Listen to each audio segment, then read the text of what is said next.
Chapter 151. He watched as Tang Ying led a large group of people around the ward, talking to one patient after another, and then instructing the assistants or interns behind her to hand her the examination reports one after another. She then looked at the reports while chatting with the patients. Qin Guang did not say a word from the beginning to the end. A thought was running through his mind. No, I must replace her. I can't put my mother's life in the hands of an alcoholic woman. She's still so young. God knows if she exchanged her education with her beauty. God knows if the CEO of Google really wanted to hire her for $1 million. Maybe she was hired because of her beauty. I don't trust her from the bottom of my heart. Originally, Qin Guang planned to leave at 9 o'clock. In the end, even though his father had repeatedly urged him to leave, he still made him sit in the ward until 10 o'clock. Only then did Tang Ying finish talking to each patient one by one. In fact, Qin Guang's guess was right. Dr. Ma's admission to Moreland's Medical College was indeed due to Tang Ying's efforts. Back then, she got herself drunk because she had just returned from abroad and was planning to make a name for herself in the country.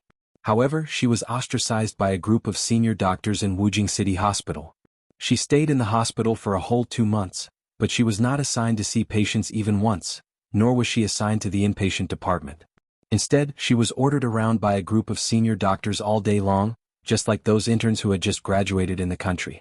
Yes, those interns are also doctors and I'm also a doctor. But how can my status be the same as theirs? How can they treat me like this? Any one of the team I lead in the United States will be treated as a VIP by you old people here. You'll call me an expert. Just because I'm yellow and I'm from the country, I'm the youngest genius doctor in Moreland's Medical College.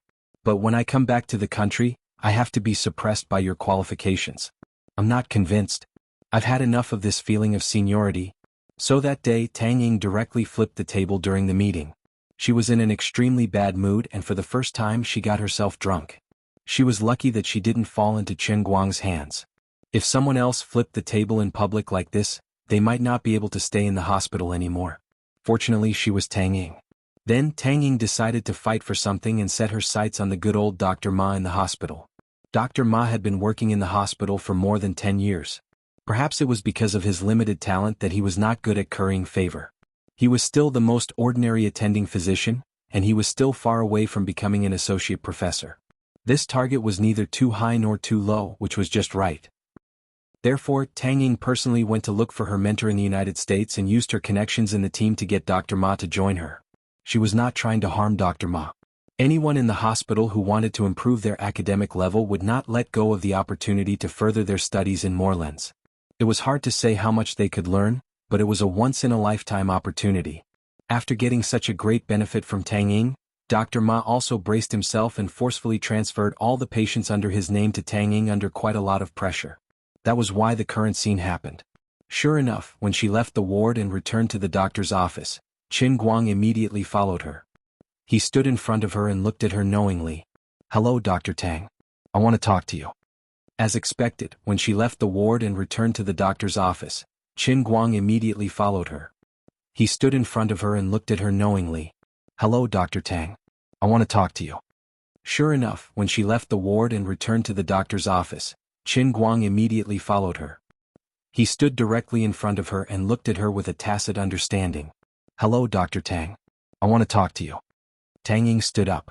Hearing his tone, she forced a smile and said, "Well, I also want to talk to you. It's not very convenient here. Let's talk outside." He also wanted to try to change his face, but when he thought of his mother's illness, he really couldn't be happy. He couldn't care less about what other people did, but he absolutely couldn't allow this woman to tie his mother's life to her chariot and help her rise to power. The two went straight to the flower bed downstairs. Before Tang Ying said anything, Qin Guang said first, "I know you're still thinking about what happened that day, but it's over. What I want to talk about is something else. Wait, whether you accept it or not, I still want to apologize to you." Tang Ying guessed that he would have this attitude and she also guessed what he wanted to say next, so she directly interrupted him. "There's another thing. I'll apologize to you first, but I really hope that my mother can be replaced by another attending physician," Qin Guang said with a cold expression as he ignored Su Tao's apology. Tang Ying's body trembled slightly.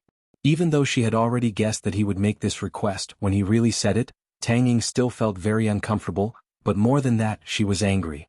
It's fine to be pushed aside by the senior doctors in the hospital, but now that I've finally made a name for myself, what right do you have to question my ability? Even if it's because of what happened that day, I'm naturally a head shorter than you, but my medical skills are absolutely not to be looked down upon by anyone. Anger gradually accumulated in her heart, and Tang Ying's breathing became heavy. What? Are you angry? Let me tell you.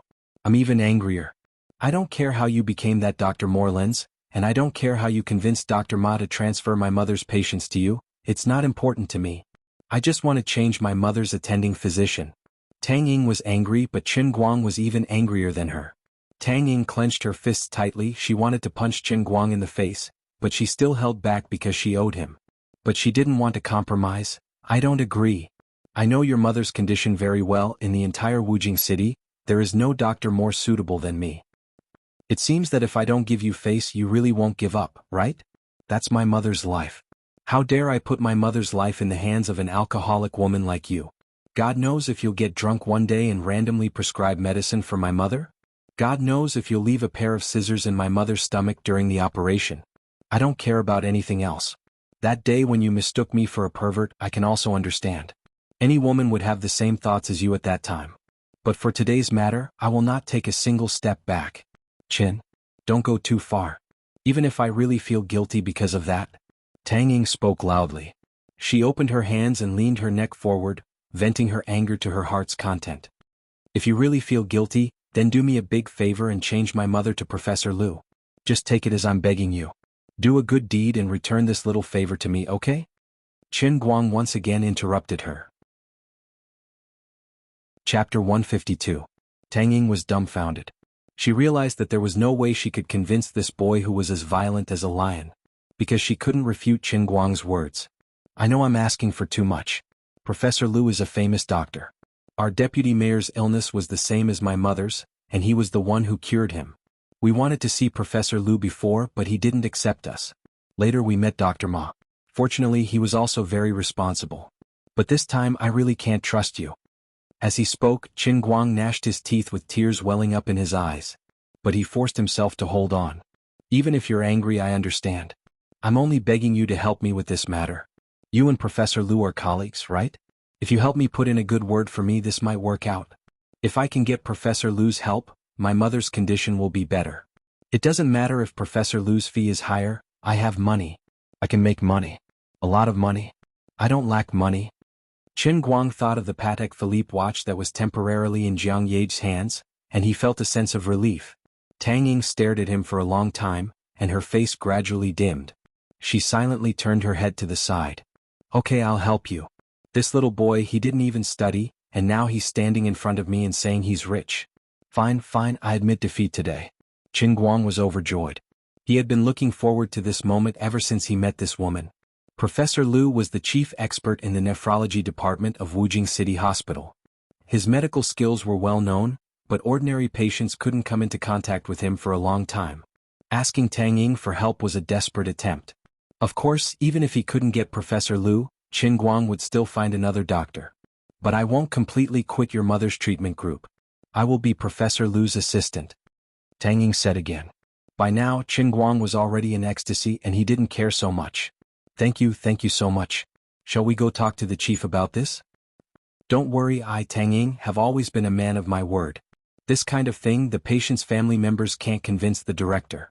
I'll go myself. Seeing him instantly turn from rage to wild joy, Tang Ying couldn't help but feel a sense of powerlessness in his heart. Who was to blame for this? Was Qin Guang wrong? He wasn't wrong.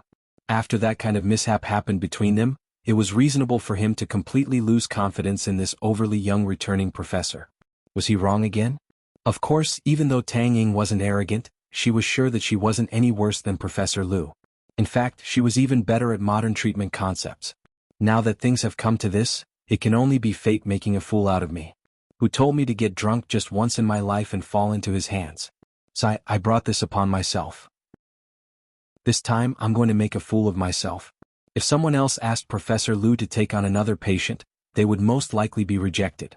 However, if it was Tang Ying, he would definitely agree. This was because Professor Lu was the most authoritative person among the senior doctors who had pushed him aside.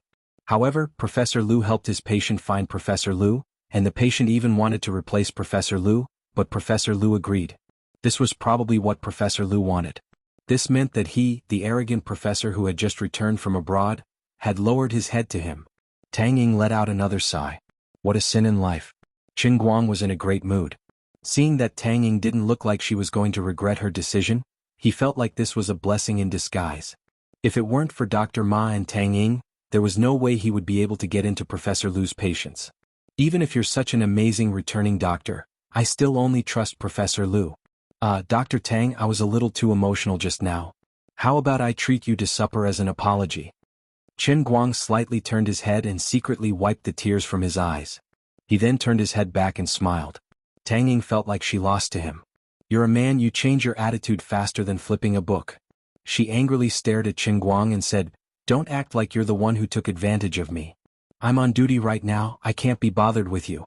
I'm going back to my room, you can stay wherever you want. Anyways, I'll switch your mother's room with Professor Lu's special care unit tomorrow, okay? But I have to warn you, the cost of the special care unit isn't low. If you can't handle it, you'll have to switch back to my room. It's up to you. Tang Ying resisted the urge to step on this guy. She put her hands in the pocket of her white coat and stomped upstairs in her high heels. Qin Guang wasn't in a hurry to leave.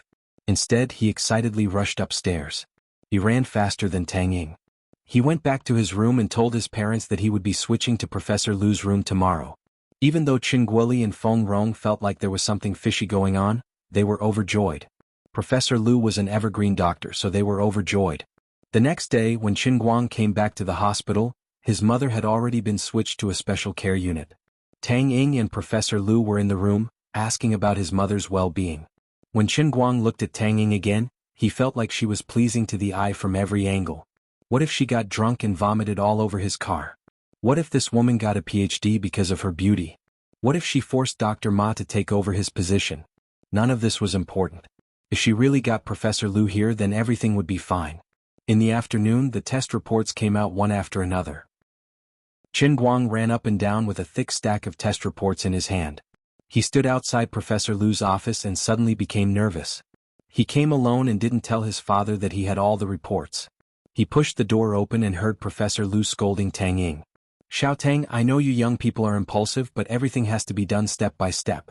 Although Dr. Ma has been making slow progress in the past few years, he is still one of the mainstays of our hospital. You suddenly took over all of his shifts. How is it? You're a little flustered, aren't you? Professor Lu is right. I was too impatient, Tang Ying said in a muffled voice. Young man, you're still not convinced. When I have dinner with your father, I'll ask him to reprimand you. Even though you're a rare genius, you still have to calm down.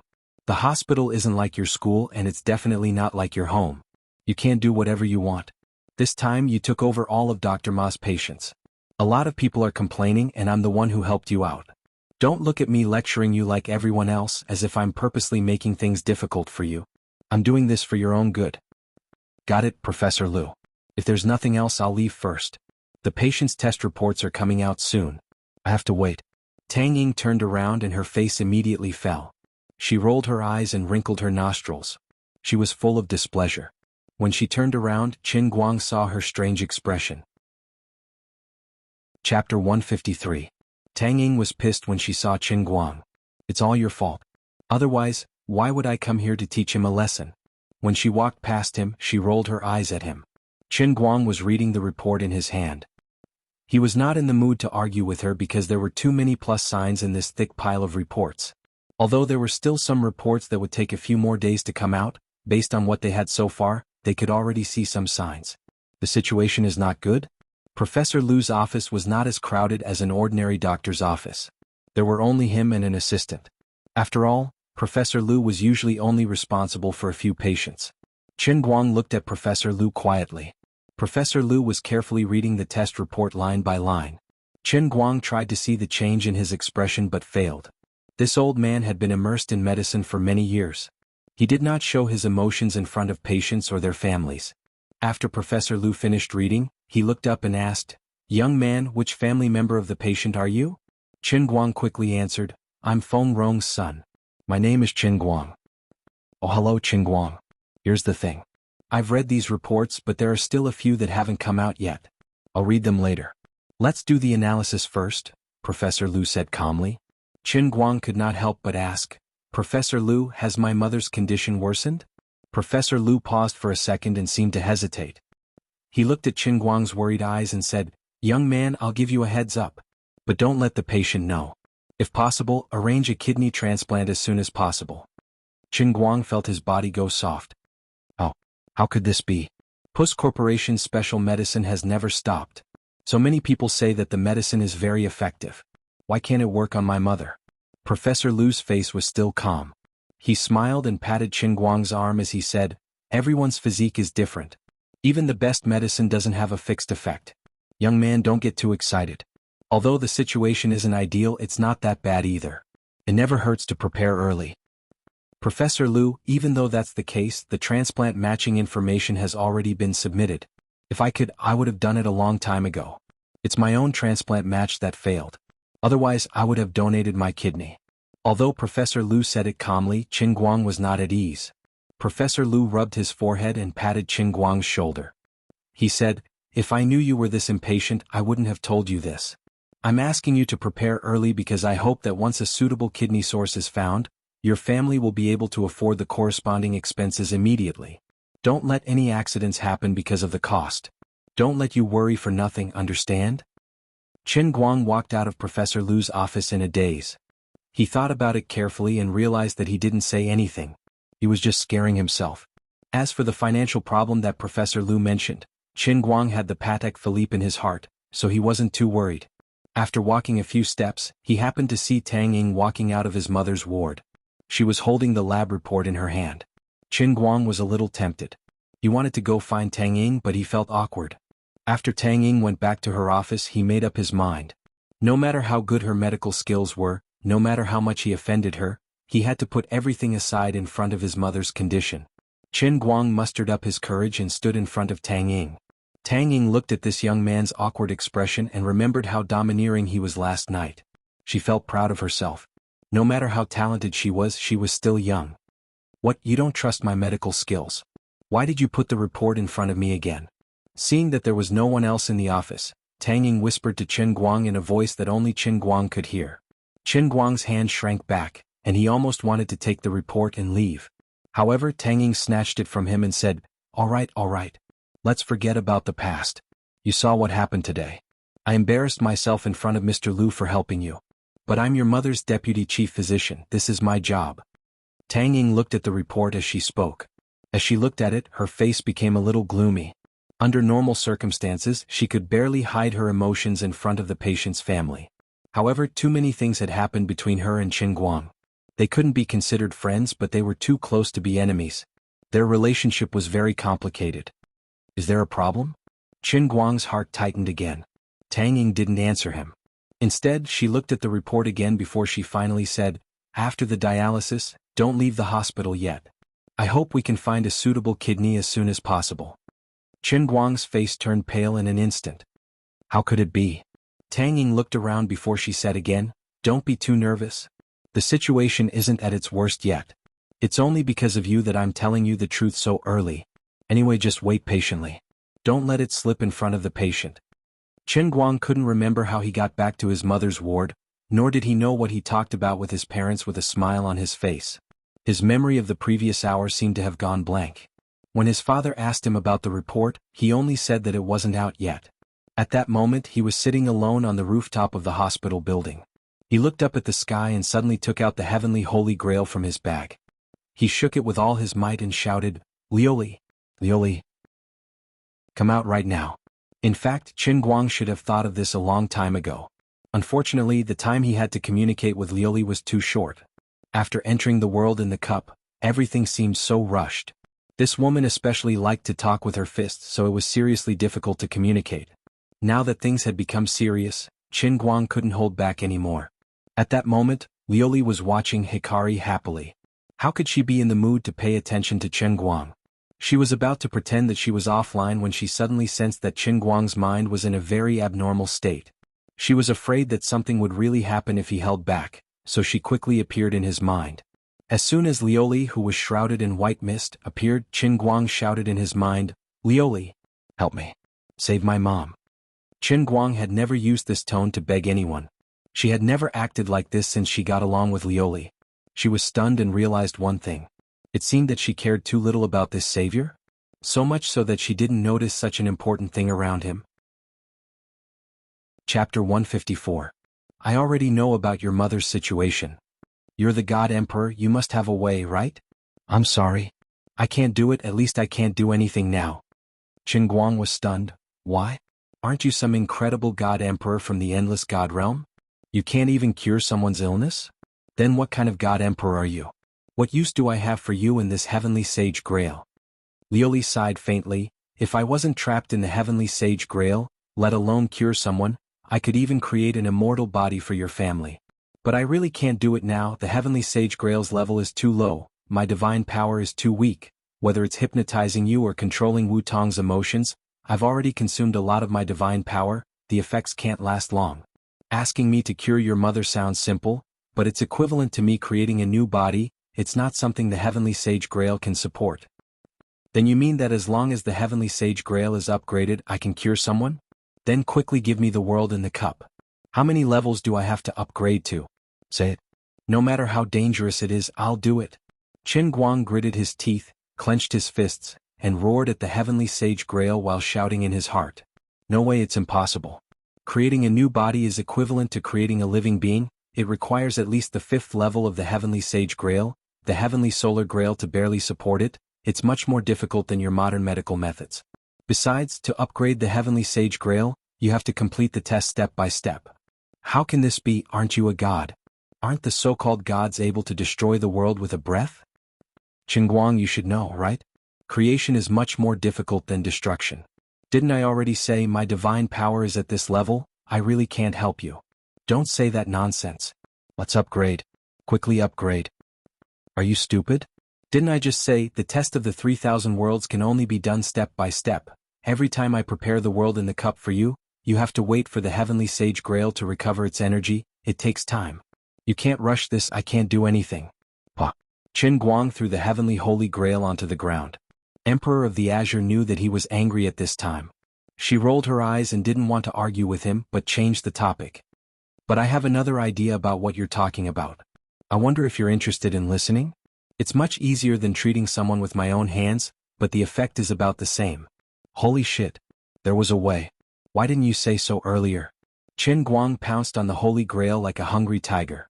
He picked up the Holy Grail and kissed it, caressed it, and wiped it like it was a treasure. My little sweetheart, forgive me for my slip just now. Tell me if you have any ideas. Hurry up and say it. Qin Guang tried to please her while pretending to slap himself. Save it. I saw through your character the first time I laid eyes on you. You're an ingrate who won't release the eagle until you see the rabbit. Let me tell you, the 3,000 worlds in the heavenly Holy Grail aren't all testing worlds. There are some special existences. It's just that you didn't need it before, so I didn't say it. I originally planned to let you go through each stage step by step, but now that you've been forced into this situation, I have no choice but to take out this trump card in advance. Hurry up and say it. Don't keep me in suspense. There's a realm in the 3,000 worlds that hides the Bell of Fate. It's called the Realm of Fate. This Realm of Fate is not within the 9 heavens. It's extraordinary and powerful. If you can reach the peak of this realm and ring the Bell of Fate, you can control fate. Control fate. These 4 words kept echoing in Qin Guang's mind. Fate was so mysterious. It was hidden in the void, but it controlled the billions of lives in the world. Even if it was an ant, from the moment it was born to the moment it died on the road, it was all affected by this invisible fate. Today, Qin Guang finally understood the terror of the heavenly Holy Grail. It wasn't an exaggeration to say that it was a divine weapon. Send me to the realm of fate. I want to ring the bell of fate and reverse my mother's destiny. Dream on.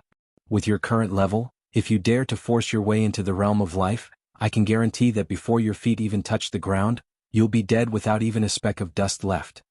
Qin Guang was furious. Then what's the use of telling me about the realm of fate? Can we have a pleasant conversation? Of course it's useful. You won't be able to barge into the realm of fate, but I can draw out a tiny strand of the power of fate from within. It's impossible to directly reverse a terminally ill person's destiny. If you want to reverse fate, you have to stand in front of the bell of fate and ring it with your own hands. But even this tiny strand of the power of fate can cause 2 people who were originally destined to be unrelated to each other to cross paths. Because there's an inevitability in the fate of these 2 people. The power of fate can create coincidences in the destinies of these two people. Qin Guang was shocked. You mean? That's right. I'll draw the power of fate and attach it to your mother. This mysterious power will cause her to cross paths with another terminally ill patient with a brain tumor. Then the kidney transplant index will be almost perfect. Because these two people really exist in this world. My power of fate is nothing more than making the terminally ill patient with a brain tumor want to donate her organs. In her life she can choose to donate or not. It's all up to her. Won't this bring your mother back from the dead? Liuli's words were like 10,000 thunders, ringing in Qin Guang's mind. He was like a drowning man struggling for his life when he suddenly grabbed a swimming ring. Qin Guang was ecstatic. Let's do it. Let's do it. Hee, do you really think it's that simple? Let's not talk about the divine power I'll use to draw the power of fate. Do you really think that there's no price for manipulating other people's fates? No matter what the price is, I can accept it. The ignorant are truly fearless. Cut the crap. I'll do it even if the sky falls. Otherwise, I'll bang my head against the wall and let you find another savior. Since you've made up your mind, I won't persuade you anymore. But I still have to let you know in advance that there will be karma when you touch the bell of fate. Your next world in the cup will no longer be a simple test world. It will be a world of punishment derived from the world of fate. It'll be a narrow escape. I'll do it even if it's a narrow escape. Qin Guang was sure that he had Liuli in his heart. What am I afraid of? She's just trying to scare me. Since she's willing to say it, no matter how scary it is, I definitely won't die. The savior can only be me. Chapter 155. Sigh, it was also a pity. If such a domineering and dazzling power of destiny could only be used once, it would be too disappointing. So, Qin Guang asked again, right after using the power of destiny this time, can I still use it later? Of course he would have to use it repeatedly. Go ahead and build as much as you can. This time, I've drawn out a little bit of the power of destiny. Its realm of punishment will only be based on the strength of the power of destiny I use. Do it again? That will be a punishment that's 10 times stronger than the normal standard. I'm not joking with you. At that level, I really won't be able to protect you. Alright. It seems like your family skills are all one-time use. Anyway, thank you very much. Just do your best to break through the barriers. When the level of the heavenly Holy Grail is raised, everything will be fine. To be honest, up until now the old man has never tasted defeat in the realm of the cup. Isn't this slow leveling up your fault? Yes, it's all my fault. While they were joking, Azure suddenly changed the topic. She suddenly roared in Qin Guang's mind. Stop talking nonsense. Hurry up and prepare to enter my realm of the cup. Just as Qin Guang was about to ask her what she wanted to do, he felt a terrifying suction force suddenly emerge from the heavenly Holy Grail in his hand, tearing his mind apart. Different from the past, the suction force this time seemed to contain a majestic aura. After touching it, Qin Guang felt as though he was standing under Mount Everest, like an ant facing the towering mountain peak. How domineering, how majestic. Even if it was just a fleeting touch, it still made Qin Guang feel as though he was worshipping the other party. If it wasn't for the familiar aura that surged out from the heavenly Holy Grail at the crucial moment to protect Qin Guang's mind, he would probably be prostrating on the ground at this moment. Was this the aura of the realm of fate? In the unseen world, Qin Guang's hollow eyes looked forward. It was as if he had passed through endless time and space. In an unimaginably distant place, he saw a huge bell that could support the heavens and the earth. It floated in the air, connected to the top of the clouds in the sky, and suppressed the rivers, mountains, and seas below. It rotated slowly, but when it rotated, it seemed to affect the circulation of the sun, moon, and stars in the sky, and a feeling of great power arose spontaneously. A towering, majestic, and domineering aura was constantly spreading out from the giant bell. Heaven and earth, this world existed because of the existence of this bell, and it revolved because of the rotation of this bell. On the surface of the giant bronze bell, there were countless mysterious runes. Light flowed on every rune and spread out in all directions, illuminating every corner of this world. There seemed to be countless cities in the mountains and rivers below, as well as countless strange beasts and birds. Above the city, existences that looked like gods and humans were flying on swords or riding on clouds. The giant beast walked on the plains, stepping on broken streams, breathing out clouds. Birds flew above the clouds, their wings spanning tens of thousands of feet, and they soared for 90,000 miles. The terrifying realm of fate. The terrifying bell of fate. What kind of existence is this? How will I be able to reach the pinnacle of this incomparably vast realm of fate? How will I be able to stand proudly in front of this bell of fate? How will I be able to wield such a terrifying power in order to ring this bell of fate that surpasses the entire world? With these thoughts in mind, Qin Guang was pulled into the realm of fate. Liuli, what the hell is going on? Qin Guang kept shouting, but he didn't stop in the sea of clouds. Instead, he was pulled by Liuli, who stretched out her snow-white arm and flew forward, breaking through the space and being pushed forward. You ask me what the hell is going on? I can't directly enter the realm of fate. You are the master of the Supreme Grail, and I have to use you as a catalyst to open the passage to the realm of fate. Brat, prepare yourself, I'll let you see the true power of this bell of fate. Let's see if you dare to think about it a second time. Before Liuli's voice faded, Qin Guang felt the back of his head being grabbed by someone and pushed forward. His face hit the end of the space-time tunnel. At the peak of the clouds in the realm of fate, an extremely small face suddenly appeared. It was Qin Guang's face. Qin Guang opened his eyes wide and stared fiercely at the bell of fate in front of him, which was extremely far away, but because it was so huge, it seemed to be within reach. At this moment, the originally calm realm of fate seemed to shake violently. Although there were no changes on the bell of fate, Qin Guang suddenly had a feeling that he had been discovered. The billions of creatures in the city below and the trillions of birds and beasts outside the city suddenly stopped what they were doing and turned their heads in the direction of Qin Guang. Countless gazes converged together, and under the control of the bell of fate, they turned into a colossus that traversed the heavens and the earth. With an astonishing momentum, it swept through the realm of fate. The sky and earth changed color, and thousands of thunderbolts exploded, as if to vent the hostility of the bell of fate towards the intruder. Qin Guang only had one feeling: I am being targeted by fate. At this moment he felt his back being pulled by someone and he flew backward. His face was out of the range of the realm of fate. The bell of fate. I am the Emperor of the Azure of the Endless Divine Realm. The Supreme Deity of Liuli Divine Kingdom. The descendant of the Master God of Chaos. Heed my command. Lend me a wisp of the power of fate. As he floated past Liuli, Qin Guang saw Liuli, who was naked but surrounded by thousands of rays of light, fiercely stab her left hand into the hole that she had just made in her face. When she shouted the Divine Emperor's decree, she seemed to have temporarily revealed the true form of the Divine Emperor. Under the pressure of the bell of fate and the true form of the Divine Emperor, even with the protection of the aura of the Heavenly Holy Grail, Qin Guang's vision darkened, and he completely lost consciousness.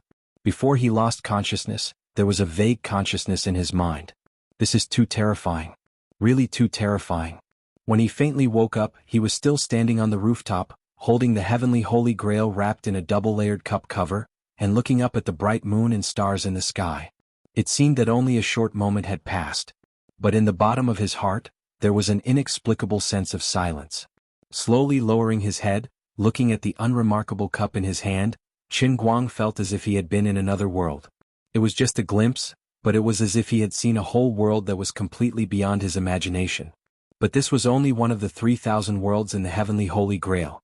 If it weren't for the fact that this cup was in my hand, and that there was a vague feeling of blood connection with me, I really wouldn't dare to believe that I was the owner of this cup. How inconceivable. The Emperor of the Azure disappeared again. As for what she did afterward, Qin Guang wasn't clear. He only vaguely felt that the Biluakun in the cup tasted a little sweeter than usual.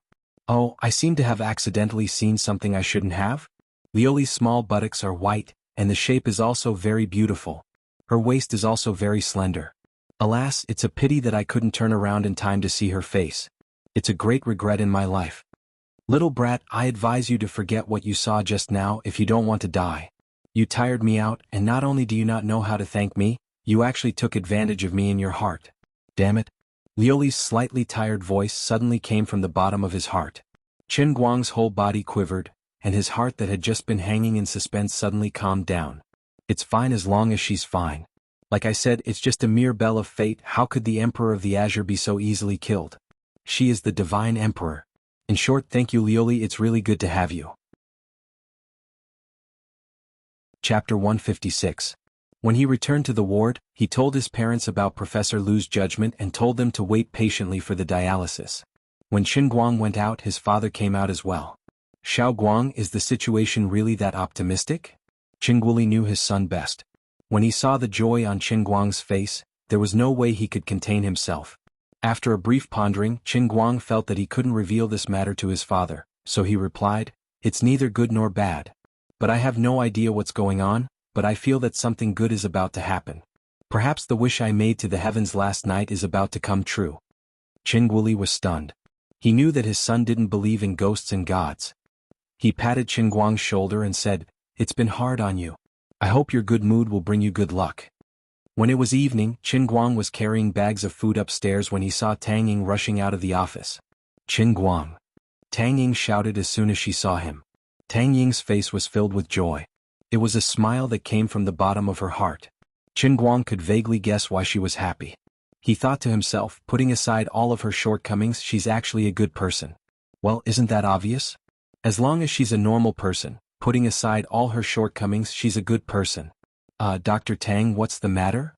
Qin Guang stood still and quietly waited for Tang Ying to tell him the result he was expecting. Even though he was mentally prepared, he still couldn't feel at ease until the dust settled. It wasn't that he didn't trust Lu Li, it was just that this matter was too important. "I just received news that a brain tumor patient from Southeast Province is willing to donate her organ. I've already asked the matching center to send your mother's lymphocytes and other materials over overnight. We'll have the final result in a few days." Actually, Tang Ying was quite conservative. When she first saw the information, she almost thought that her eyes were playing tricks on her. If she didn't know that Feng Rong didn't have any sisters, she would have thought that the person in front of her was Feng Rong's twin sister. She stared at the patient for a long time. Even though she had yet to perform the lymphocyte toxicity test, the human leukocyte antigen A system test, and the group reactive antibody test, with her knowledge, she was 100% certain that there was a terminally ill patient who could save Feng Rong's life in the Southeast Province thousands of miles away. One life, one death. One happy, one sad. The life of the brain tumor patient was about to come to an end. It was indeed a pity, but the choice she had just made could bring hope to another person. Qin Guang laughed. He laughed ruthlessly. He had imagined the power of Lu Li's power of destiny and thought that he might have to wait for a few days, but he really didn't expect that the good news would come so quickly. In one day he went from great sorrow to great joy. His mind went up and down several times, drifting erratically. It wasn't until this moment that he finally calmed down. "I don't know what to say, but I really thank you." Tang Ying smugly punched his chest heavily. "Consider it as repaying what you owe me. I'm going to do my ward rounds. Remember, don't tell the patient for the time being. Just let your father know. The patient's mood needs to be stable. It's not good to be happy or sad. Oh, by the way, is there any problem with the kidney transplant? The hospital's expenses aren't big, but the donor's side, there must be some. Money is not a problem. No problem at all. I understand this, it's what I should do." Qin Guang nodded heavily. Tang Ying suddenly reached out her sleeve and wiped his face. All right. I'm leaving. Kid, don't you realize that tears are coming out of your eyes?" After Tang Ying walked away, Qin Guang touched his face. Really, it was a bit embarrassing. But everything was fine. With Professor Lu and a highly compatible kidney, Qin Guang clenched his fists. "It's a done deal. As long as the surgery is successful, my mother can live a normal life." Qin Guoli found a chance to tell his father about it, and Qin Guoli was also in ecstasy. The problem of the kidney was solved, but another matter suddenly appeared in front of the father and son. Although donating a kidney was a good deed, this kind of great kindness couldn't be simply thanked. Including the other treatment and recovery costs, it would be impossible to support it without at least 500,000 yuan. Previously, Qin Guang had already transferred 220,000 yuan to Qin Guoli. 20,000 yuan was used to pay for the special medicine, so there was still 200,000 yuan left in his bank account. This bank account wasn't under Qin Guoli's name. Instead, it was under Qin Guang's uncle's name. The Qin family was still in the bankruptcy liquidation period, and they were still in debt. Qin Guoli's bank account was like a bottomless pit. No matter how much money went in, it would be frozen until the debt was paid off. Just do as I said before. Sell the house under your uncle's name. Now the housing prices in our hometown have risen quite a bit. It can probably be sold for more than 4,000 yuan per square meter. That's 300,000 yuan in total. If it's still not enough, I'll scrape together some money and borrow some more. Leaning on the edge of the rooftop, Qin Guoli fiercely took a drag of his cigarette and said. Qin Guang shook his head and said, "That house can't be sold. Don't worry about money, I have a plan." "What plan do you have? You're just a little kid. I haven't even asked you how you got the money from last time. What did you do?" "Why do I feel like 180,000 yuan fell from the sky?" I almost fainted at that time. Qingguoli finally remembered. Qingguang thought about it. Since he couldn't hide it any longer, he told him the truth, starting from when he saved people in the lake, to his cameo appearance in Big Beard Deng's movie, and his bet with Zhouya. Apart from the Holy Grail and Azure Glaze, he recounted everything else in great detail. He felt that this long series of stories was reasonable and convincing. Unexpectedly, Qingguoli widened his eyes and looked him up and down for a long time. If I remember correctly, you've been a non-swimmer since you were young, right? This joke of yours isn't funny at all. In his heart, Qingguang thought, you still don't know that your son has already turned into a beggar. With a mysterious smile on his face, Qingguang picked up the cup and drank a mouthful of water. Don't tell me you're being kept by a rich woman? Qingguang's saliva sprayed all over Qingguoli's body. He couldn't believe that a father would say something like that to his son. When he thought about it again and realized that this was Qingguang's father, he immediately understood. You asked me, so I told you. Even if I told you, you wouldn't believe me. What can I do? Qingguang said through gritted teeth as he wiped his mouth. Qingguoli didn't continue to harp on this matter. Let's just say that what you said is true. God knows how lucky you are. But there's still a gap of 300,000 yuan. You can't go and make another cameo, right? Who would be so stupid as to make a bet with you? Don't worry about that. Anyway, the house can't be sold. There's still a house. At least we still have a home. I don't want you and Mom to be old and still have to rent a house and run around. Money. I'll go find it. It's a deal. I've listened to you since we were young. This time you listen to me. Qingguang was, of course, confident. After all, he had Patek Philippe in his hands. Chapter 157. In the end, Qingguoli still failed to beat Qingguang. Qingguang won the first great victory against Laozi. The father and son adjusted their mood for a long time before they dared to go back to the ward. Although it was a happy event, it was not the time to tell Feng Rong. Feng Rong's sharp eyes vaguely saw something, but she knew that the two of them would not say it even if she asked, so she did not ask. She just wanted to make things difficult for them. After 9 o'clock, Qingguang was driven out of the ward by Qingguoli. He had to go to school on Monday tomorrow. Qingguoli said that he would take care of him here, so there was no need to worry. He asked Qingguang not to abandon his studies. Sitting in the car, Qingguang held the phone in his hand and hesitated a little. The number displayed on the phone was Jin Shiyue's number. He had never taken the initiative to ask for Patek Philippe before. To put it bluntly, it was because of his face. But at this time he had to put his face aside. He knew that the watch was with Jiang Yage, but he was really afraid of the woman who said, "I like you," and "my light," to flirt with him. There was a beeping sound from the phone. Qingguang did not know what the person on the other side of the phone was doing. He could not help but feel uneasy. It was already night. Would they sleep? Hello? Hello, is this Qingguang? The phone was suddenly connected, and Jin Shiyue's gentle voice came from it. It sounded soft and seemed to be a little sleepy. Suddenly, there was another scream from the side. Is it Brother Qingguang's phone call? Let me do it. There was another click sound from the phone, and the person on the phone was replaced by Jiang Yage. Qingguang had a headache. If it was Jin Shiyue, he could try to ask for Patek Philippe in a calmer tone, but he really did not know how to open his mouth when it came to this woman, Jiang Yage. Unexpectedly, Jiang Yage took the initiative to say, "Brother Qingguang, do you want to ask about that watch? How could you be so direct? Where do you expect the old man to hide his modesty?" "All right, yes. I wanted to ask when you guys are free. I'll come over to look for you." He couldn't be courteous with them anymore. If he continued to be courteous, something bad would really happen. But Sister Shiyue and I are overseas. We finished shooting the scenes in the Wujing film and television city a long time ago. We just went abroad to record songs 2 days ago. Qingguang's heart sank. When are you coming back? Jiang Yage looked at the time and felt that it was a little difficult to calculate in her head. Jin Shiyue, who was next to her, took the phone back. "Yage, let me do it. Look at how hard it is for you to calculate. Brother Qingguang, we will be back in no more than a month. After all, it is a new album and it will take a little longer. But after we return to China, we will not arrange other work for the time being. We will come to Wujing to find you first, okay?" Jin Shiyue had said it like this. The big star was busy every day, but she came to find him as soon as she returned to China. What else could Qingguang say? However, it seemed that it would take a month for the preparation of the kidney transplant to be carried out before the operation could be carried out. For the time being, he would just leave it at that. At the critical moment, there was no time. At that time he would simply throw away his face and call these two people to exchange the Patek Philippe for cash to save his life. Of course, Qin Guang knew that it was shameless to do this, but so what? Was there anything more important than his mother's life? After chatting with the two people for a while, Qin Guang hung up the phone. He heard that it seemed to be early in the morning, so he didn't want to disturb them. He started the car fiercely and counted the time. There were still 3 hours until 12 o'clock. He might as well run for another 2 hours to earn as much as he could. Do you think that Brother Guang is sick? Bai Nyangzi looked at the back of Qin Guang from behind and ridiculed him. The next morning Qin Guang got up early, which was rare. No longer skipping classes, he went to the teaching building with the other 3 people.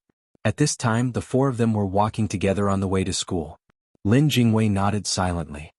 I think so too. He is very sick. Xiong counted his fingers. Once, twice, 3 times. 99 times. This guy can't walk properly for 99 consecutive steps. That's right. Yesterday there was some progress on the kidney source, and the required expenses were basically settled. Today Qin Guang was in a good mood. He felt lighter than usual. As he walked he felt like he was about to fly. Of course, it was not because he had practiced some peerless martial arts. Yesterday's happy event had been brewing for a whole night. After a refreshing sleep, he completely got rid of the heavy pressure that had accumulated in his heart the day before, and it burst out violently. People were in high spirits when they encountered happy events, so they even skipped when they walked. Qin Guang couldn't help but sing, Xiao Ma Xiao Erlang, carrying that backpack to school. F***CK. Hurry up and hide. Run away quickly. Lin Jingwei and the other 2 were shocked. They quickly pulled each other and retreated, trying to stay as far away from Qin Guang as possible. It was too embarrassing to let others know that the 4 of them were in a group.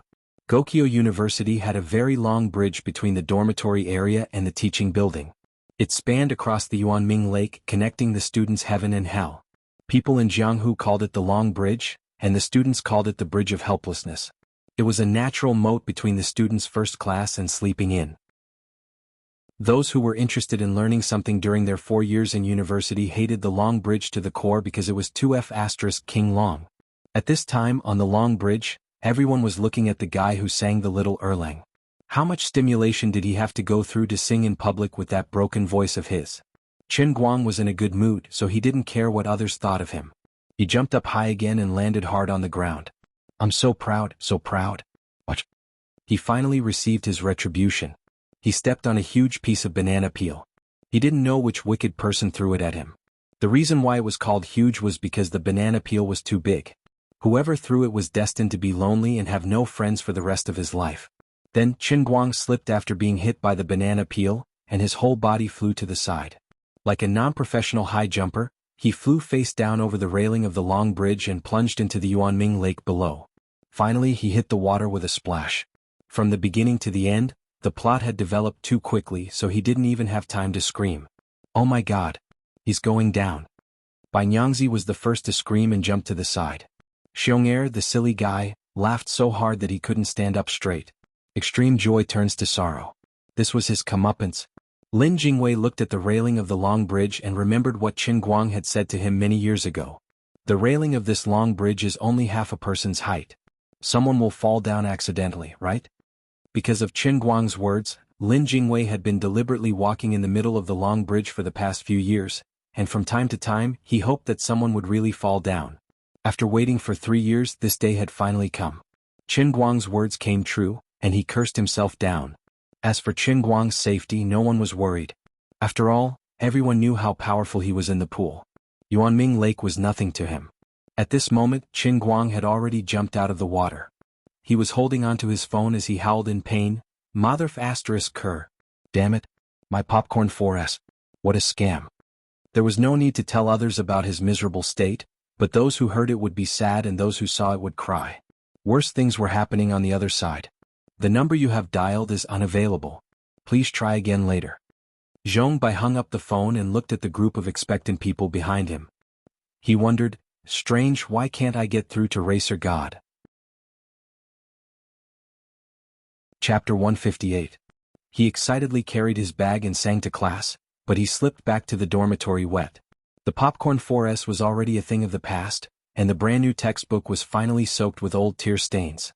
Qin Guang also gave in to himself. When he thought of the moment he fell into the water, he felt a faint sadness in his heart. Popcorn 4S was already a thing of the past. Granny is an errand girl. This time she is famous again. Naturally, he skipped the morning class with a good reason.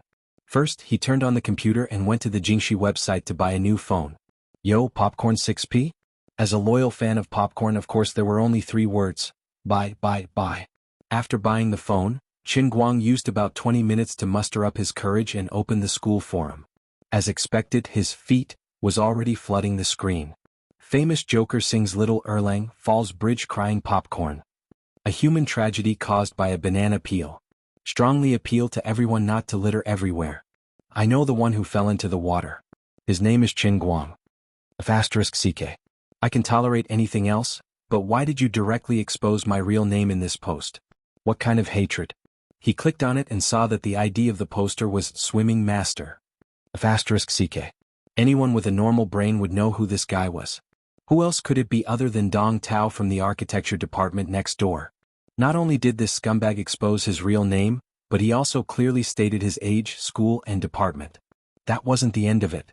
He even grabbed onto Qin Guang's beloved Popcorn phone and mocked it for being a loser's phone, saying that it was a model phone for losers and that it had no class. Wasn't it just a broken phone? Was there a need to care so much?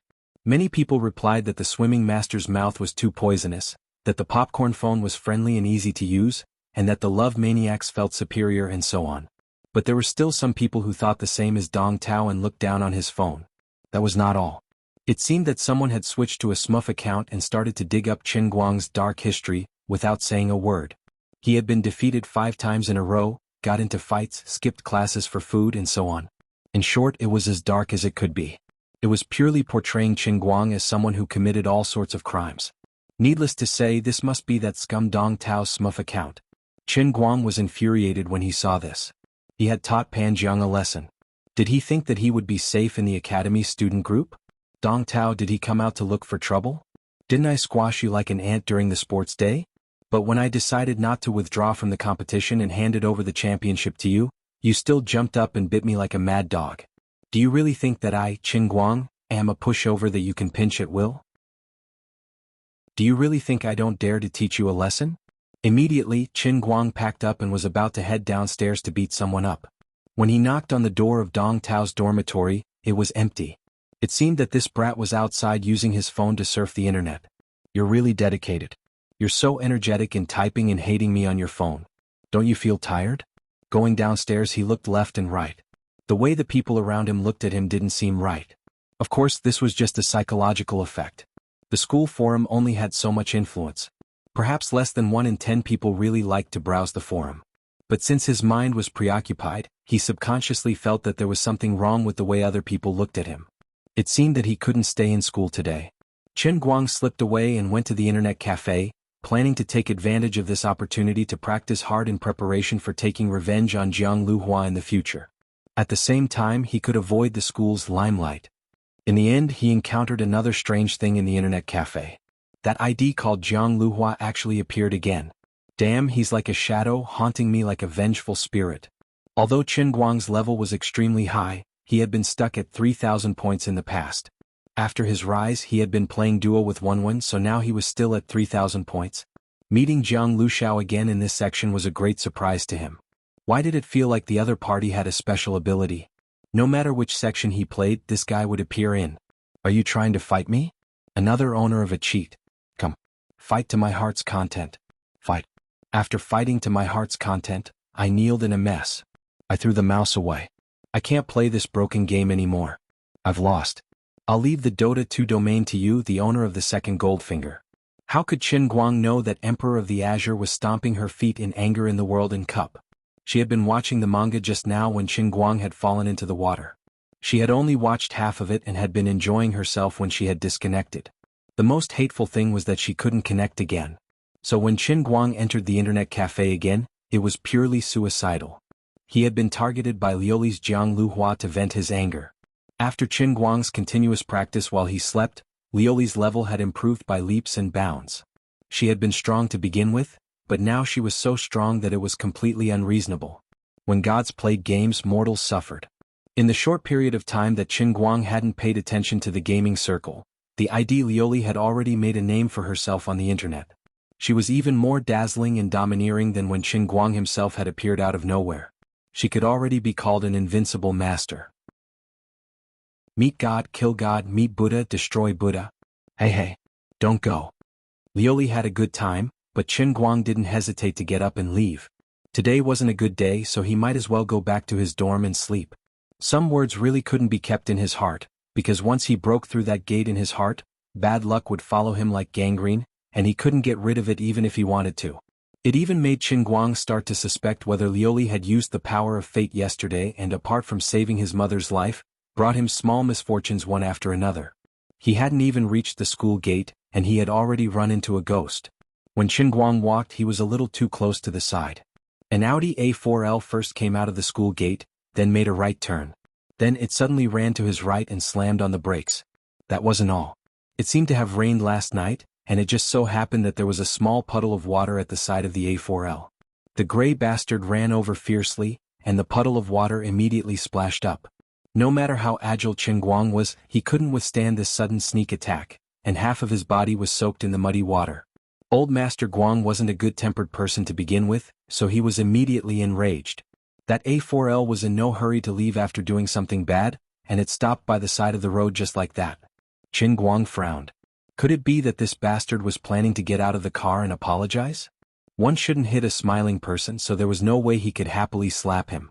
Forget it, if he's sincere, I'll be magnanimous and let him off. Just as he was thinking this, the A4L's door suddenly opened, and a rather tall figure walked out, looking at him with a fake smile. Yo, isn't this the diving champion, Popcorn Bro Qin Guang? Are you faded with water today? I accidentally splashed it all over you, so I'm really sorry. Here's 100 yuan. Take it as compensation for the clothes you're wearing, alright? The moment this person got out of the car, he put on an extremely repulsive expression and laughed weirdly, pointing at Qin Guang. Dong Tao. Chapter 159. You can wear out iron shoes in fruitless searching, only to find it by chance. Qin Guang's face suddenly fell. If it was someone else, it might have been an accident. But since it was Dong Tao who was driving, and combined with the fact that Dong Tao deliberately drove to the side of the road when he approached him, it was obvious that Dong Tao did it on purpose. Fine, I wanted to beat you up before, but I couldn't find you. Now that you have come knocking on my door, I will let you have your way. Recently, Dong Tao had been in a bad mood. The reason was that he had been defeated by Qin Guang in the sports meet. Although Qin Guang had inexplicably withdrawn from the competition, and he had the last laugh, the shadow of his defeat in the preliminary round still lingered. Dong Tao also knew that Coach Qin had failed to invite Qin Guang. Although Coach Qin had never mentioned it again, Dong Tao still had a knot in his heart, and it was hard for him to get over it. After that, he tried to ask Pan Jiang for money. Even if it didn't work out, he felt that he had made a contribution, so he should get some benefits. In the end, Pan Jiang had completely disappeared from the face of the earth. Dong Tao couldn't get through to him on the phone. He secretly asked Pan Jiang's former best friends, and they found out that Pan Jiang had actually dropped out of school. Dong Tao was puzzled, but what made him even more depressed was that he had made a wasted effort and lost face. After all that effort, he only got a meal and he didn't get any money. His heart was even more uneasy. This bad mood lasted until this morning. Coincidentally, he browsed the school forum on his phone, and saw that a post related to Qin Guang had become a hot topic. Without any hesitation, Dong Tao immediately went into action, and used his real self sock puppet. He was so happy that he had taken his revenge. As for Qin Guang's revenge, Dong Tao didn't care. Time had passed, and he seemed to have forgotten how the three of them had cowered in front of Qin Guang. At that time, Qin Guang didn't really fight with him. Dong Tao thought that he was a semi-professional athlete, and if he really fought with him, he wouldn't lose too much to Qin Guang. It was the same now. Just as he drove out of the school gate, he glanced at Qin Guang casually, and then he remembered that there were several other cars following him, so he did this without hesitation. This was not the end. Anyway, he had more than 10 people on his side. If he didn't take this opportunity to teach Qin Guang a lesson, wouldn't it be a waste of his good luck? Furthermore, they were outside the school. So even if he beat up Qin Guang, he could only suffer in silence as long as he didn't injure him too much. Dong Tao was pitiful. He had forgotten to ask Pan Jiang's classmates about why Pan Jiang would drop out of school and what happened between Pan Jiang and Qin Guang. If he knew that Qin Guang first beat up Pan Jiang's buddies and then sent Pan Jiang to the hospital, He might not be so stupid and impulsive today. Interesting. I was looking for you. Chen Guang rubbed his hands and walked towards Dong Tao. Dong Tao was slightly surprised. Is this guy really so hot-tempered? He just started a fight because of a disagreement? Doesn't he recognize what car I'm driving? An Audi A4 that costs more than 200,000. What the hell is in your head? This is the car that a university student drives. Is it someone you can mess with? What the hell are you doing? Dong Tao took 2 steps back and signaled the people in the car with his eyes. All of you get out. Get out. This guy is looking for a beating. Chen Guang was only 2 to 3 meters away from Dong Tao, but he was not in a hurry to make a move. You think you have more people? Fine. Come on. I will wait for you all to come down. I will beat you all together. A few days ago he observed and learned from Wenwen's domineering moves. Chen Guang did not want to admit that his hands were itching. He did not know how Wenwen trained, but as long as he practiced he would have a chance to get close to the Tyrannosaurus King. At this time, 3 more cars drove out from the school gate. They went straight to where Chen Guang and Dong Tao were. They stopped and another 8 or 9 people got out. Counting with his eyes, Chen Guang saw 4 vehicles and 13 people. What an auspicious number. 2 of them looked familiar. They seemed to be the people who lost to him in the school's swimming pool. No wonder you are so brave. It seems like you have a lot of helpers. Chen Guang was not anxious at all. That day at the same place, Wu Tong had died unexpectedly. He had single-handedly stopped Brother Scar and Glasses Wu's group. Although the number of people was similar to today, Brother Scar and the others were just small characters in Wenxing Town, but their skills were indeed strong. Dong Tao's group looked young and strong, but if they were to really fight, they would be nothing more than a silver spear tip, good to look at but useless to the eyes. Now that his own people were here, the fear in Dong Tao's heart had already disappeared. He coldly looked at Chen Guang and continued, having more people is also a skill. I know that you have a few brothers that hang out with you, and if you're not convinced, you can call them over and have a good fight. If you are afraid, then leave with your tail between your legs. In the future, show me some respect. Chen Guang grinned. No problem. But you have to be good. I think I alone am good enough. As for respect, okay. I will respect you right now. Before he finished his sentence, he suddenly moved. He took 2 to 3 steps in front of Dong Tao and pretended to kick him. Dong Tao turned his body to dodge, but Chen Guang did not kick him. Instead, he stomped on the ground, leaned forward, and swung his left hand horizontally towards Dong Tao's face. Dong Tao's head followed the direction of Chen Guang's left hand and swung to the side. His head hit the door frame of his Audi A4L. Everything happened too quickly, and no one expected that Chen Guang would actually dare to make a move. But you're alone. We have more than 10 people here. Dong Tao was stunned. The others were scared out of their wits. Before Dong Tao could scream, Chen Guang took another step forward and grabbed his collar. His right hand reached out and grabbed his hair from behind. Then he slammed him into the car window. The sound was so loud that the people who were watching from the side felt their teeth ache. It was too tragic. Dong Tao finally covered his head and squatted down while wailing. The very sturdy car window cracked from the impact of his head's impact. Chen Guang followed up with a kick that landed on that brat's stomach. Ow. The wail turned into a sharp wail. Who dares to come up? All of this took a long time to describe but happened in a flash. In a few seconds, the tall and strong Dong Tao became a pile of mud on the ground. The 10 helpers beside him didn't even have time to react. After beating him up, Chen Guang suddenly turned around and glared at the others who tried to get close. The aura of the second officer, who had killed countless people in the Sea of Moments, exploded in an instant. The veins on his arms and neck bulged. The muscles that were originally hidden, under the stimulation of his adrenaline, unconsciously swelled up. At this moment he looked like a ferocious beast. The young lads who were still in the ivory tower were scared out of their wits. Unhurriedly, Chen Guang took another step forth and stepped on Dong Tao's hand. He didn't exert any force, but he didn't allow Dong Tao to get up. He coldly looked around and continued, all of you should know how this matter started, since you're in Dong Tao's vehicle. I won't talk to you about right or wrong. I just want to ask who doesn't accept it? Come, if he wants it, I'll give it to him. If you don't accept it, come up and try. Chapter 160. F***CK, do you really think I got to where I am today by acting cute? As Chen Guang spoke, he subconsciously touched his pocket, intending to take out his weapon. F***CK, I forgot. My poor swing rod has already sunk into the fish pond. But it didn't matter. Anyway, these grandsons were all subdued. It seemed like there was no need to take out his weapon. Help me. Help me. Beat him up. Dong Tao howled in pain as he tried to pull his hand out from under Qin Guang's foot. But after trying for a long time, he was afraid that Qin Guang would really use his strength and he would still be stepped on. He shouted in panic. He was really afraid that his hand would be trampled. If that happened, his swimming career would really come to an end. What he couldn't understand the most was that there were so many people surrounding him. Why was he beaten to the ground by Qin Guang the moment he saw him, and the others didn't move at all? Dong Tao shouted for a long time, but still no one moved. The air seemed to have frozen. Dong Tao's companions were in a rather awkward situation. They didn't know whether to move or not. There were more and more people watching from the side, which made these people even more ashamed and angry. We have more than 10 people here and we're scared to the point that we can't move. What is this? Finally, gradually, some people couldn't hold back anymore, and they slowly approached Qin Guang. Qin Guang suddenly laughed. If the matter really passed like this, it would really be a little disappointing. If he didn't fight to his heart's content, he probably wouldn't let Dong Tao completely give up. If he defeated more than 10 people in front of him, Dong Tao would probably not be able to stand still when he saw him in the future. Moreover, he had already made such a big scene. If he didn't fight to his heart's content, what would be the point? Last time, Zhong Bai and his group of young fellows were very disappointing. They had planned to beat him up, but suddenly he turned into a potential financial backer of their family. They treasured him so much that they were afraid of losing him in their hands and melting in their mouths. Dong Tao and his group didn't have that kind of treatment.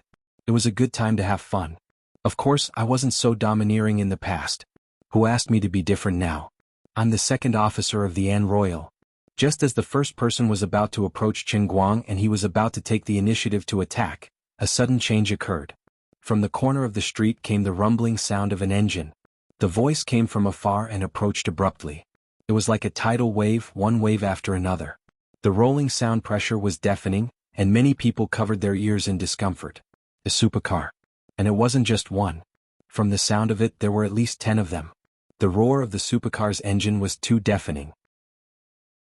Not to mention the bored onlookers surrounding Qin Guang, even Qin Guang himself and Dong Tao's companions couldn't help but look towards the end of the street. Sure enough, as the first yellow Ferrari FF turned the corner, a series of supercars followed closely behind it. The dull and ear-piercing roar of the engine rose and fell. Although these supercars didn't speed up, the people in the cars seemed to be enjoying the dull and thunderous roar. 1, 2, 3, more and more. The long line of supercars became longer and longer. Finally, when the last Mercedes-Benz SLS turned the corner, there was a Geely Vajra in an awkward situation behind it. The sharp-eyed people had already counted how many supercars there were. There were a total of 22 supercars. Thick, incomplete smoke gushed out from the rear of these cars and rose into the sky. Coupled with the thunderous roar of the engine, it gave people a strong sense of oppression even before they got close. What a shameless show-off. Ganging up to show off, it's an unfair advantage. Suddenly, such a voice came from the crowd. The person who spoke was Qin Guang. Dong Tao's companions were the closest to him. They turned their heads and looked at him in disdain. These people thought to themselves, "You country bumpkin, what do you know?" The value of the 22 supercars added up to hundreds of millions. Especially the Porsche 918 Spyder inside. The price of the single car was as high as 15 million. As for the expenses of maintaining this car, it was simply asking for one's life. Poor Dong Tao, he was actually forgotten. One must know that his hand was still being stepped on by Qin Guang. Oh, Qin Guang himself had also forgotten about this. At this moment, Qin Guang's mind was thinking, when I become rich one day, I'll sell one too. That's right, the Porsche in the middle. Although I don't know much about this kind of high-end stuff, I can tell that the car is worth a lot of money. It's not that I'm not bragging, but it's way cooler than the Nissan GTR in front and behind it. Alright, actually I'm just guessing. All the supercars in my eyes are actually the same. 3 words, I can't afford it. At this moment, the Ferrari FF that was leading the pack gradually approached them before it abruptly swung its head and crossed the road, stopping near Qin Guang's group. At this moment, Qin Guang's group had the most people gathered around him, and it was the most conspicuous. The people in the car were most likely here to ask about something. The car window rolled down and a head popped out and asked loudly, "Bro, is this Gokyo University? Do you know Qin Guang from the University of Construction and San Juan Science? We can't get through to his phone." Qin Guang was stunned. Who else could it be other than Zhong Bai? I must have mastered some special abilities recently. Whoever I think of, that person will immediately appear in front of me. I heard that there's an investment guru called Buffett on the other side of the sea. When can I have lunch with him? Well, I've already thought of that. I'll be able to see Buffett tonight at the latest. Before Qin Guang could speak, Zhong Bai had already spotted Qin Guang from the crowd. He was overjoyed. He quickly stopped the car, opened the door and got out of the car. Then he pulled out the walkie-talkie from the car and shouted, "Everyone pull over. I found Brother Racer. We're so lucky." After that, Zhong Bai threw the walkie-talkie into the car, slammed the door and eagerly walked to Qin Guang. "You've crossed the double solid line and made a U-turn. You'll be fined 300 yuan and deducted 1 point." Seeing Zhong Bai getting closer and closer, Qin Guang suddenly said this. Zhong Bai stopped. After being scolded by Qin Guang, he scratched his head in embarrassment and turned his head away, not daring to look at Qin Guang. Sorry. I'm used to it. I'll change." Dong Tao, who was on the ground, and his companions who were standing, were all dumbfounded. What's going on? Brother Racer? That country bumpkin, Qin Guang, was the racing god that person was talking about? This group of supercars formed a group to act cool and come to find him? That person who just got out of the car seemed to be very respectful to Qin Guang? Things seemed to be getting a little out of control. The onlookers were also at a loss. Previously, they thought that Qin Guang was in big trouble for taking the initiative to make a move against more than 10 people. How did he get a helper in the blink of an eye? Moreover, the helper's momentum was so cool. 22 cars, there were at least 22 people. Moreover, those who could afford to drive these cars naturally had a rich family background. It seemed like the offensive and defensive situation had suddenly reversed. Who was that Qin Guang? Just now, that person called him Brother Racer. What did that mean? Countless question marks rose in everyone's heart. The only one who was really clear was Qin Guang. Chapter 161. When Dong Tao's helpers saw this scene, they didn't dare to make a move on Qin Guang. They quietly retreated, intending to disassociate themselves from this matter. Zhong Bai had already noticed that Qin Guang's situation was a little strange, but he didn't point it out before he got close.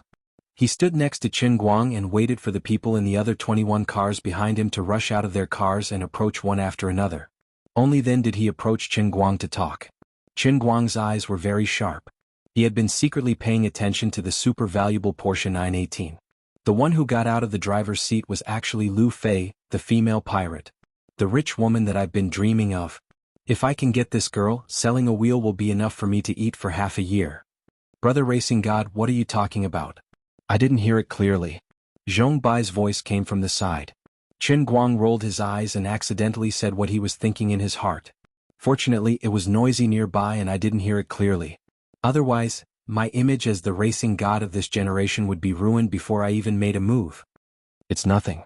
We'll talk about your matters later. I'll take care of this small matter first. After that, Qin Guang turned his head to look at Dong Tao, but he smiled without saying a word. He was secretly happy. Although Zhong Bai's entrance shocked the old man, the effect was really good. At least Dong Tao, this idiot, was completely scared. He must have begun to doubt his own life, right? On this side, Zhong Bai took a step forward and pulled Qin Guang's foot away from Dong Tao's hand. We are all here. Do you still need Brother Racing God to make a move? What are you doing?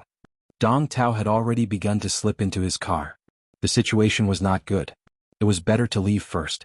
Zhong Bai grabbed the back of Dong Tao's shirt and threw him back. Dong Tao immediately fell on his back. Normally, Dong Tao was taller and stronger than Zhong Bai, so he wouldn't be in such a sorry state. However, he had just been beaten up by Qin Guang, and now he was stunned by this group of idiotic rich second generations. If one spirit was gone, it would be useless to have a strong body. Alright Zhong Bai, that's it. Qin Guang was a little worried that this group of people would do something that crossed the line. After all, he only planned to beat Dong Tao up once. God knows what kind of crazy devil was hidden in the bones of these rich second generations who were as docile as lambs in front of him. However, Zhong Bai did not agree. Brother Racing God, you beat this person up so badly. Your relationship must be bad. We don't have any greeting gifts for you, so it's only natural that we help you teach someone a lesson. Is this lousy Audi his car? Zhong Bai pointed at Dong Tao's car and asked. Qin Guang ridiculed in his heart. You're talking about other people's lousy Audi, as if your heavenly states are 8 isn't an Audi. It's his why. Zhong Bai grinned and raised his head at the few brothers who were walking over from behind. Smash this Audi A4. What the heck? Qin Guang was stunned. What do you mean by being rich and willful? Compared to you guys, I'm practically a living miser when I put 2 cup covers on the heavenly holy grail.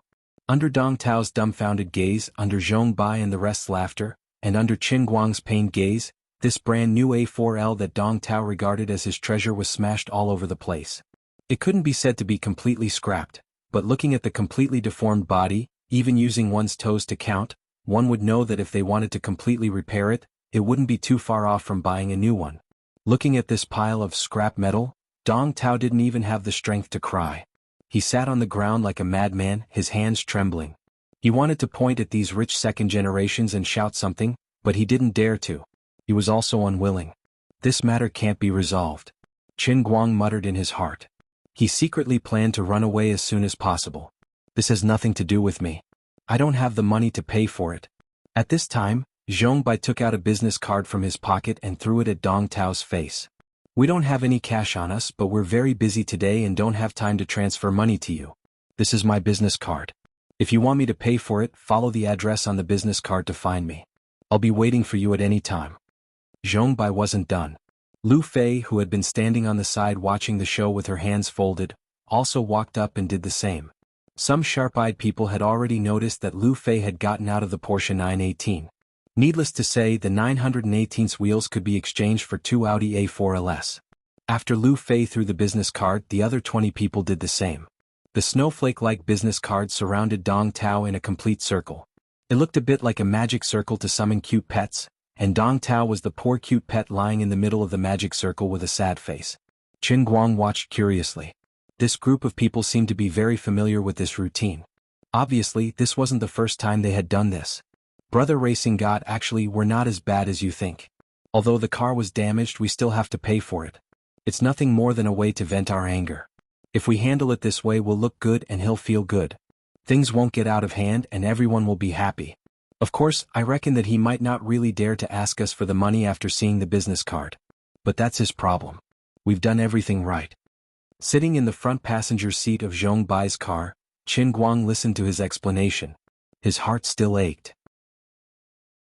Damn, so this is the greeting gift you were talking about?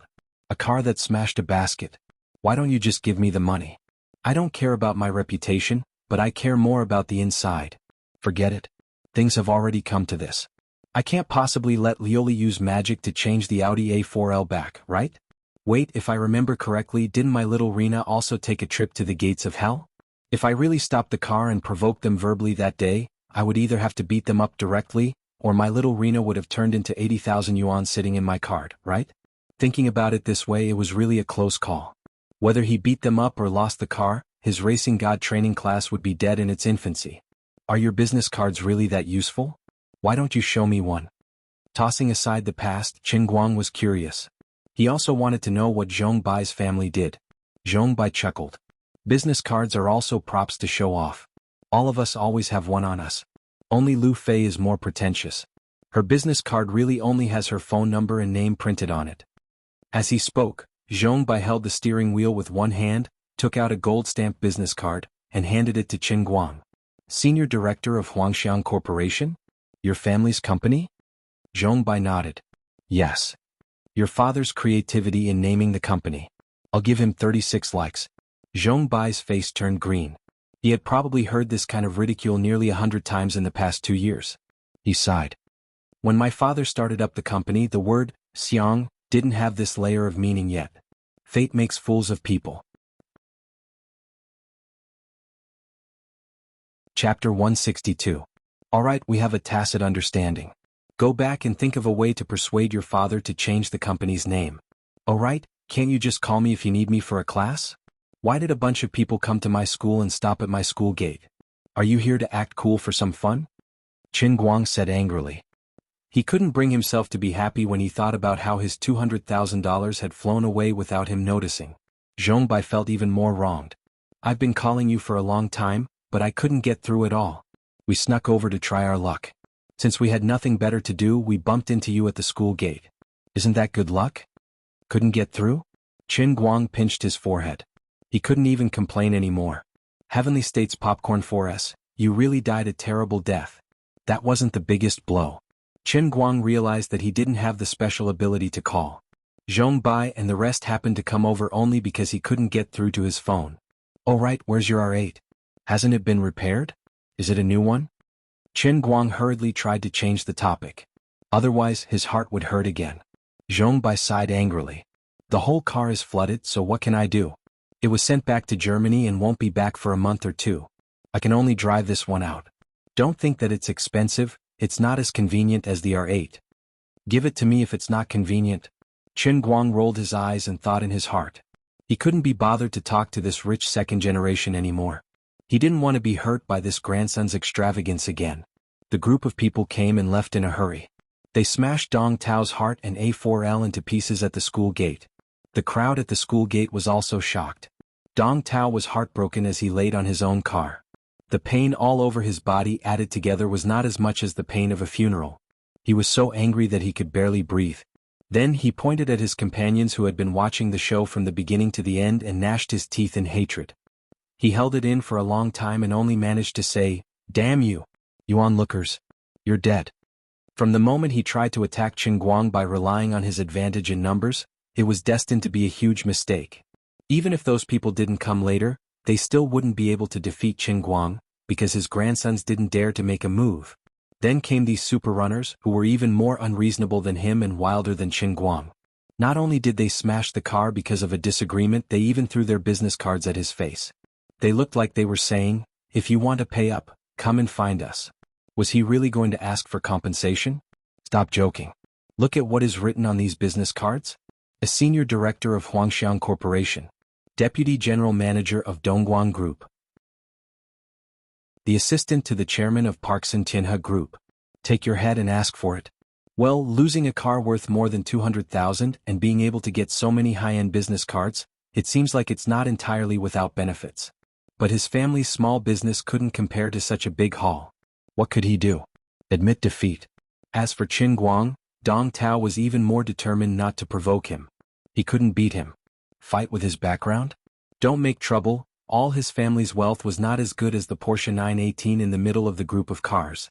What would Dong Tao become? Whether the onlookers would take photos and upload them to the internet, whether he would really change from the diving brother to the car-smashing brother, Qin Guang didn't care at all. Anyway, no matter how miserable he would be the former underwear Superman. Today he didn't go to class or the hospital. Since he had picked them up, Qin Guang was planning to take care of the racing god training class. Although there was Patek Philippe there, it was not bad to earn more than 100,000. God knew how much the whole kidney transplant surgery would cost.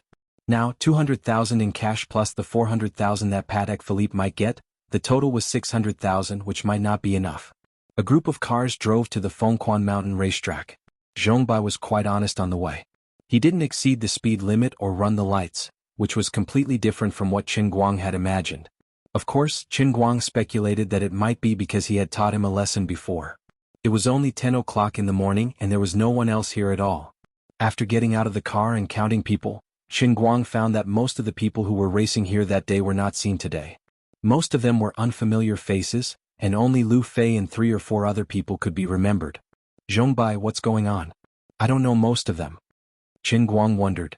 Zhong Bai scratched his head in embarrassment and said, "Brother Racing God." Okay, don't call me Brother Racing God. It's so distant. Those who don't know me might think that my surname is Che and my name is Brother Shin.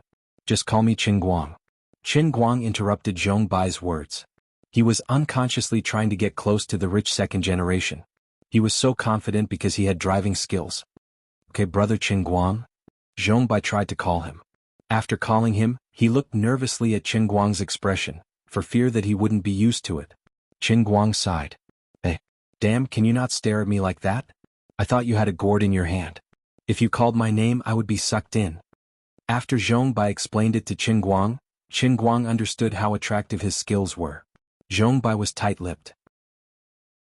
In accordance with Qin Guang's request to pull a few more students, he secretly pulled in his buddies who had a good relationship with him to make up the number. As a result, there was a loose tongue in that group of people who leaked the matter. Now all the second generations of Wujing City who liked to race cars flocked to this place. Zhong Bai became the spokesperson of Qin Guang's racing god training class. Everyone wanted to come and fought over it. However, Zhong Bai couldn't figure out Qin Guang's temper. He said it was a training class. If he really pulled in 100 people and only charged 100,000 a day, he was really afraid that Qin Guang would just fling his sleeves and leave. In desperation, Zhong Bai had to pick and choose.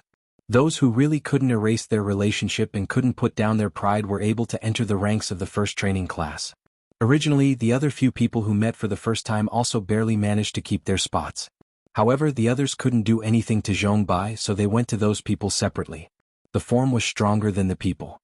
Everyone fought with each other in private and did all kinds of shady business. After changing back and forth, there were now 22 people. Of course, just by looking at the batch of cars that came today, it was clear that the 22 people who had been changed were not the same as those who surrounded Zhong Bai that day. Among them, the cheapest was the top Nissan GTR. Who knows how much money this guy spent on it? Of course, the female pirate Lu Fei was the most domineering.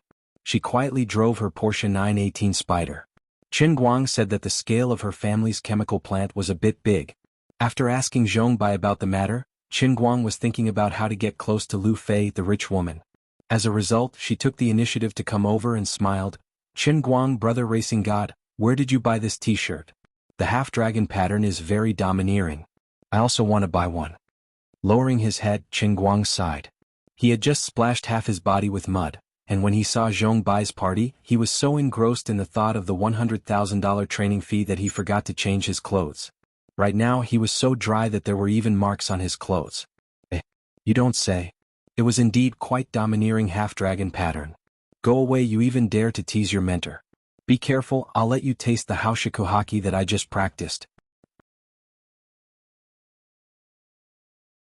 Chapter 163. Since he had decided to earn this money, Qin Guang was not going to fool around. He planned to teach them something real. Although they were rich, after spending so much time with them, Qin Guang could tell that they were not stupid. They were smart. Zhong Bai had said that apart from the 22 people today, there were at least 180 people waiting outside. No, he had to limit the number of people. Today was the first time, but the next time, there would be no more than 20 people. That way, he would be able to fool at least 5 more groups of people and earn at least another 500,000. So the problem was, if he wanted to keep this business going, how should he teach them today?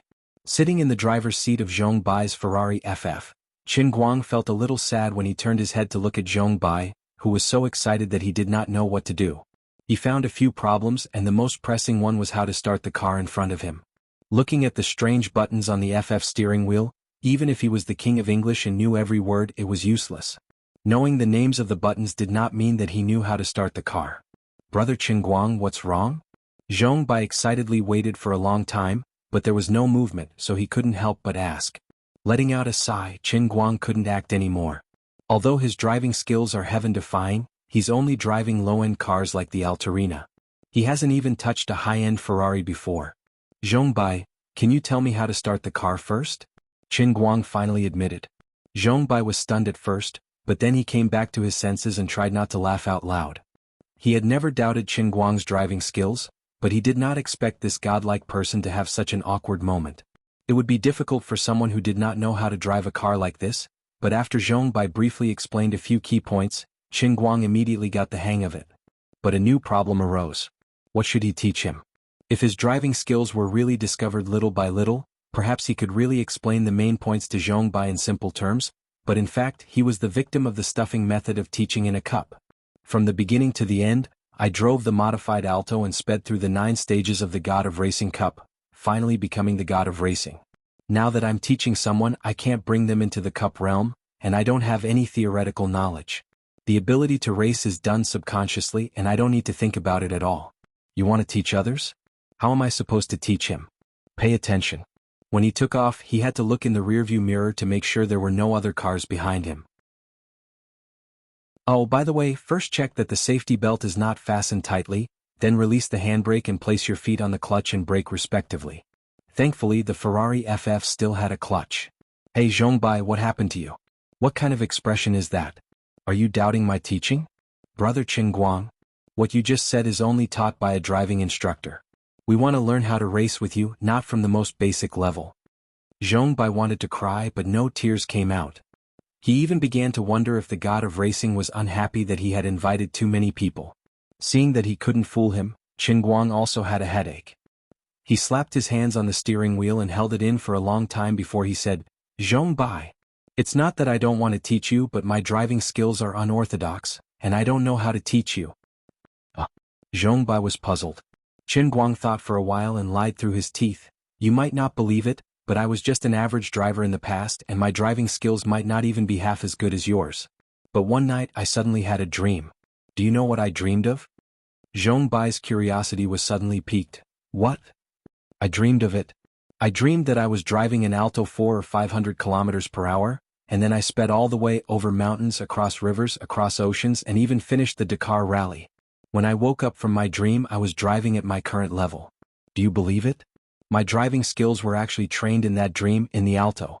Qin Guang said with a sincere face. Zhong Bai's mouth was wide open, and he looked at Qin Guang in a daze.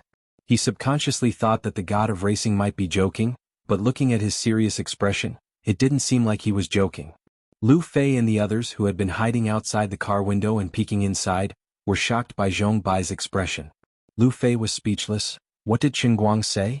Zhong Bai's face was full of shock. No wonder he's the god of racing. With just a few words he scared Zhong Bai, this brat.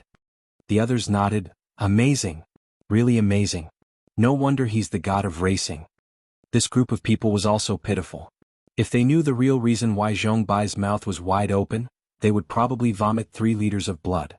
Zhong Bai, who was inside, was dumbfounded for a long time. He didn't expect the god of racing's real situation to be like this. He looked at the people who were still waiting in line outside to listen to his teachings, and for a moment he didn't know what to do. On the other side, Qin Guang finally had a flash of inspiration, and he thought of an idea that could deal with it. He suddenly clapped his hands and said, I got it. Zhong Bai was startled again. What is it? Qin Guang laughed. I thought about it. Although I don't know how to teach you, the old man's driving skills are not to be underestimated. Besides, you just signed up for my training class. There are so many people here today, and it's not worthwhile for me to teach them one by one. I don't have that ability and you won't be able to learn it, and the time doesn't allow for it. So let's do it this way. I'll drive here and you figure out how to observe my driving methods and movements. How much you can learn and comprehend is your ability. If you can't learn or comprehend it, don't blame me and I won't be responsible. My driving skills are natural and words can't describe them. They can only be understood but not explained. After that, without waiting for Zhong Bai to say anything, Qin Guang suddenly started the car and rushed forward. He thought of something again and continued, this Fengquan mountain racetrack is 20 kilometers long. If everyone raced back and forth, we would have to run 880 kilometers today. There's not enough time. You make the arrangements. After the 2 of us set off, ask 11 people to follow us in their own cars. I'll send you to the finish line, and then change people to run back from the finish line. Everyone only runs one way, not back and forth. Do you have any objections? Qin Guang's thoughts lit up, especially when he used righteous words to bluff. All of a sudden, Qin Guang felt more confident. He even brought out the racing god's aura, which instantly changed the way he spoke.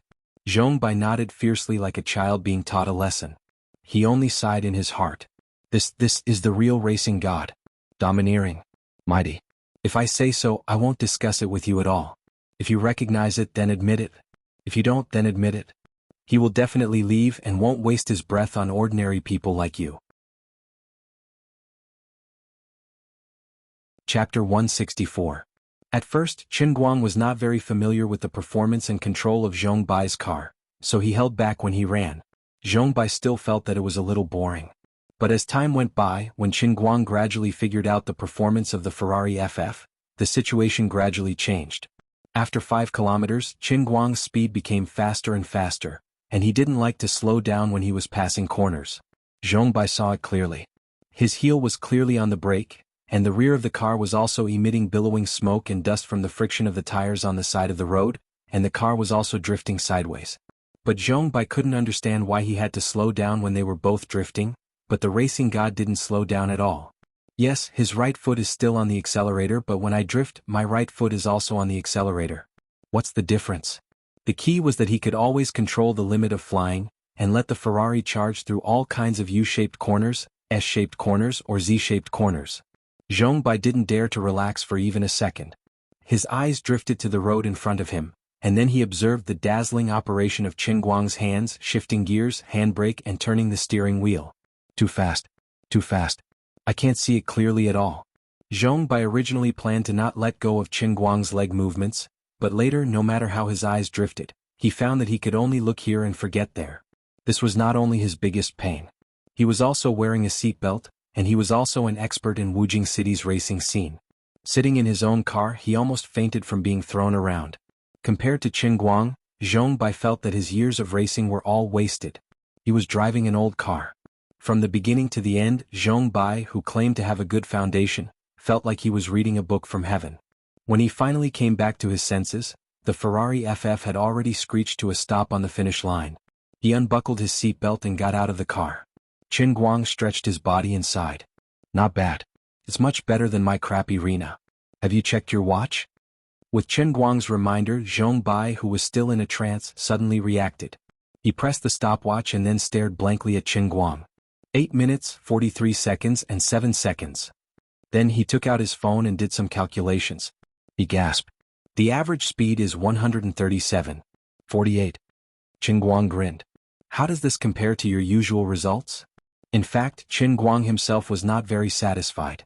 After all, he could reach a few hundred kilometers per hour in a small broken Alto. Today he had switched to a Ferrari FF, a super sports car, but he could only reach a speed of 130 kilometers per hour. His performance was terrible, and he did not know if the group of rich second-generation heirs would be satisfied. Zhong Bai was completely dumbfounded. Brother Racing God? He was so scared that he called him Brother Racing God again. Usually, when we run by ourselves, we can reach an average speed of more than 90 kilometers per hour, and that's already putting our lives on the line. You're so fast that it's completely unreasonable. Although this Phoenix Spring Mountain is not as thrilling as the Akina Mountain racetrack in the anime, it's not far from it. You're even crazier than Takumi Fujiwara. You're a living legend. Zhong Bai felt a little dizzy. Then he remembered that in the first half of the journey, this man was still trying to figure out the performance of his car and drove with a suppressed temper. Only in the last 3/4 of the journey did he really speed up. Zhong Bai felt even more terrified. This was only his second time driving this racetrack. This result was far from his limit. When I checked my watch just now, he had already gotten out of the car and stretched. He had wasted at least 10 to 20 seconds. I didn't even realize that the speed was so amazing when I was in the car. Only after I got out of the car did I realize how amazing it was.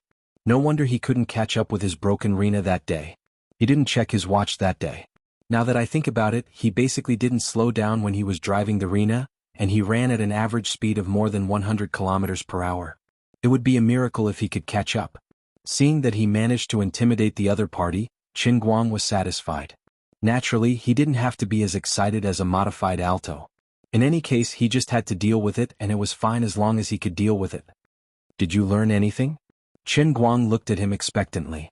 Zhong Bai blushed and subconsciously wanted to nod, but then he turned his face away awkwardly. Basically, I didn't learn anything. Your movements were too fast. I couldn't remember them at all. I couldn't even see them clearly. Qin Guang shrugged. You can't blame me for that, right? Anyway, I was out of form. Zhong Bai looked up at the sky and sighed. It wasn't that he didn't work hard when he was young, but that his mentor was too violent. After waiting for about 7 to 8 minutes, the other 11 cars caught up one after another. When this group of people arrived, they were all shocked by Zhong Bai's absent-minded look. After hearing Zhong Bai talk about how Qin Guang had run for 8 minutes and 43 seconds, all of them looked at Qin Guang with a completely different expression. Those who had witnessed Qin Guang racing with Reno were still fine, since they were at least mentally prepared. However, those who hadn't been here last time felt that Qin Guang wasn't looking at a person, but a god. Qin Guang moved his body slightly, looked at the time and smiled. While I'm in a good state, hurry up. Who's next? Run 2 more times before noon, and finish early in the afternoon. 8 minutes later, another guy broke down. This guy's level was much lower than Zhong Bai's, and he didn't even see Qin Guang's movements clearly. Moreover, Qin Guang first used Zhong Bai's Ferrari FF to get used to the performance of a supercar. Now that he switched to this Mercedes-Benz SLS, it didn't seem to be much different. He was very fast from the beginning and maintained his speed until the end. However, this group of people wasn't completely devoid of experts. Qin Guang vaguely remembered that about 10 people, there was a guy driving a Nissan GTR. Although this guy's car looked the lowest on the surface, he was the most diligent. The performance of the GTR was not bad to begin with, and he had magically modified it even more. The actual value of this supercar should be at least 5 million, and it even had its own nitrogen injection to accelerate. However, when Qin Guang had magically modified the Alto, he didn't try this thing. After all, this car was very valuable and he was afraid that something would happen to it, so he suppressed his curiosity and didn't touch it. When he was actually driving, Qin Guang felt that the car was indeed very good. He easily finished the race within 8 minutes, which was the best result of the day. This guy's eyes were fixed on Qin Guang from the beginning to the end. He was smarter than Zhong Bai, and knew that he wouldn't learn anything if he looked at the road and the people at the same time. So, he simply paid attention to the small details of Qin Guang's operation. When he sent this guy to the finish line, Qin Guang looked at the guy's sparkling eyes, and knew that this guy was really going to be enlightened. Chapter 165. Why, how much have you learned? I feel a little bit, but I'm afraid I have to practice more later. Maybe I can reach half of your level. This young man was modest. Well, there are so many people today, I'm afraid you didn't learn for nothing.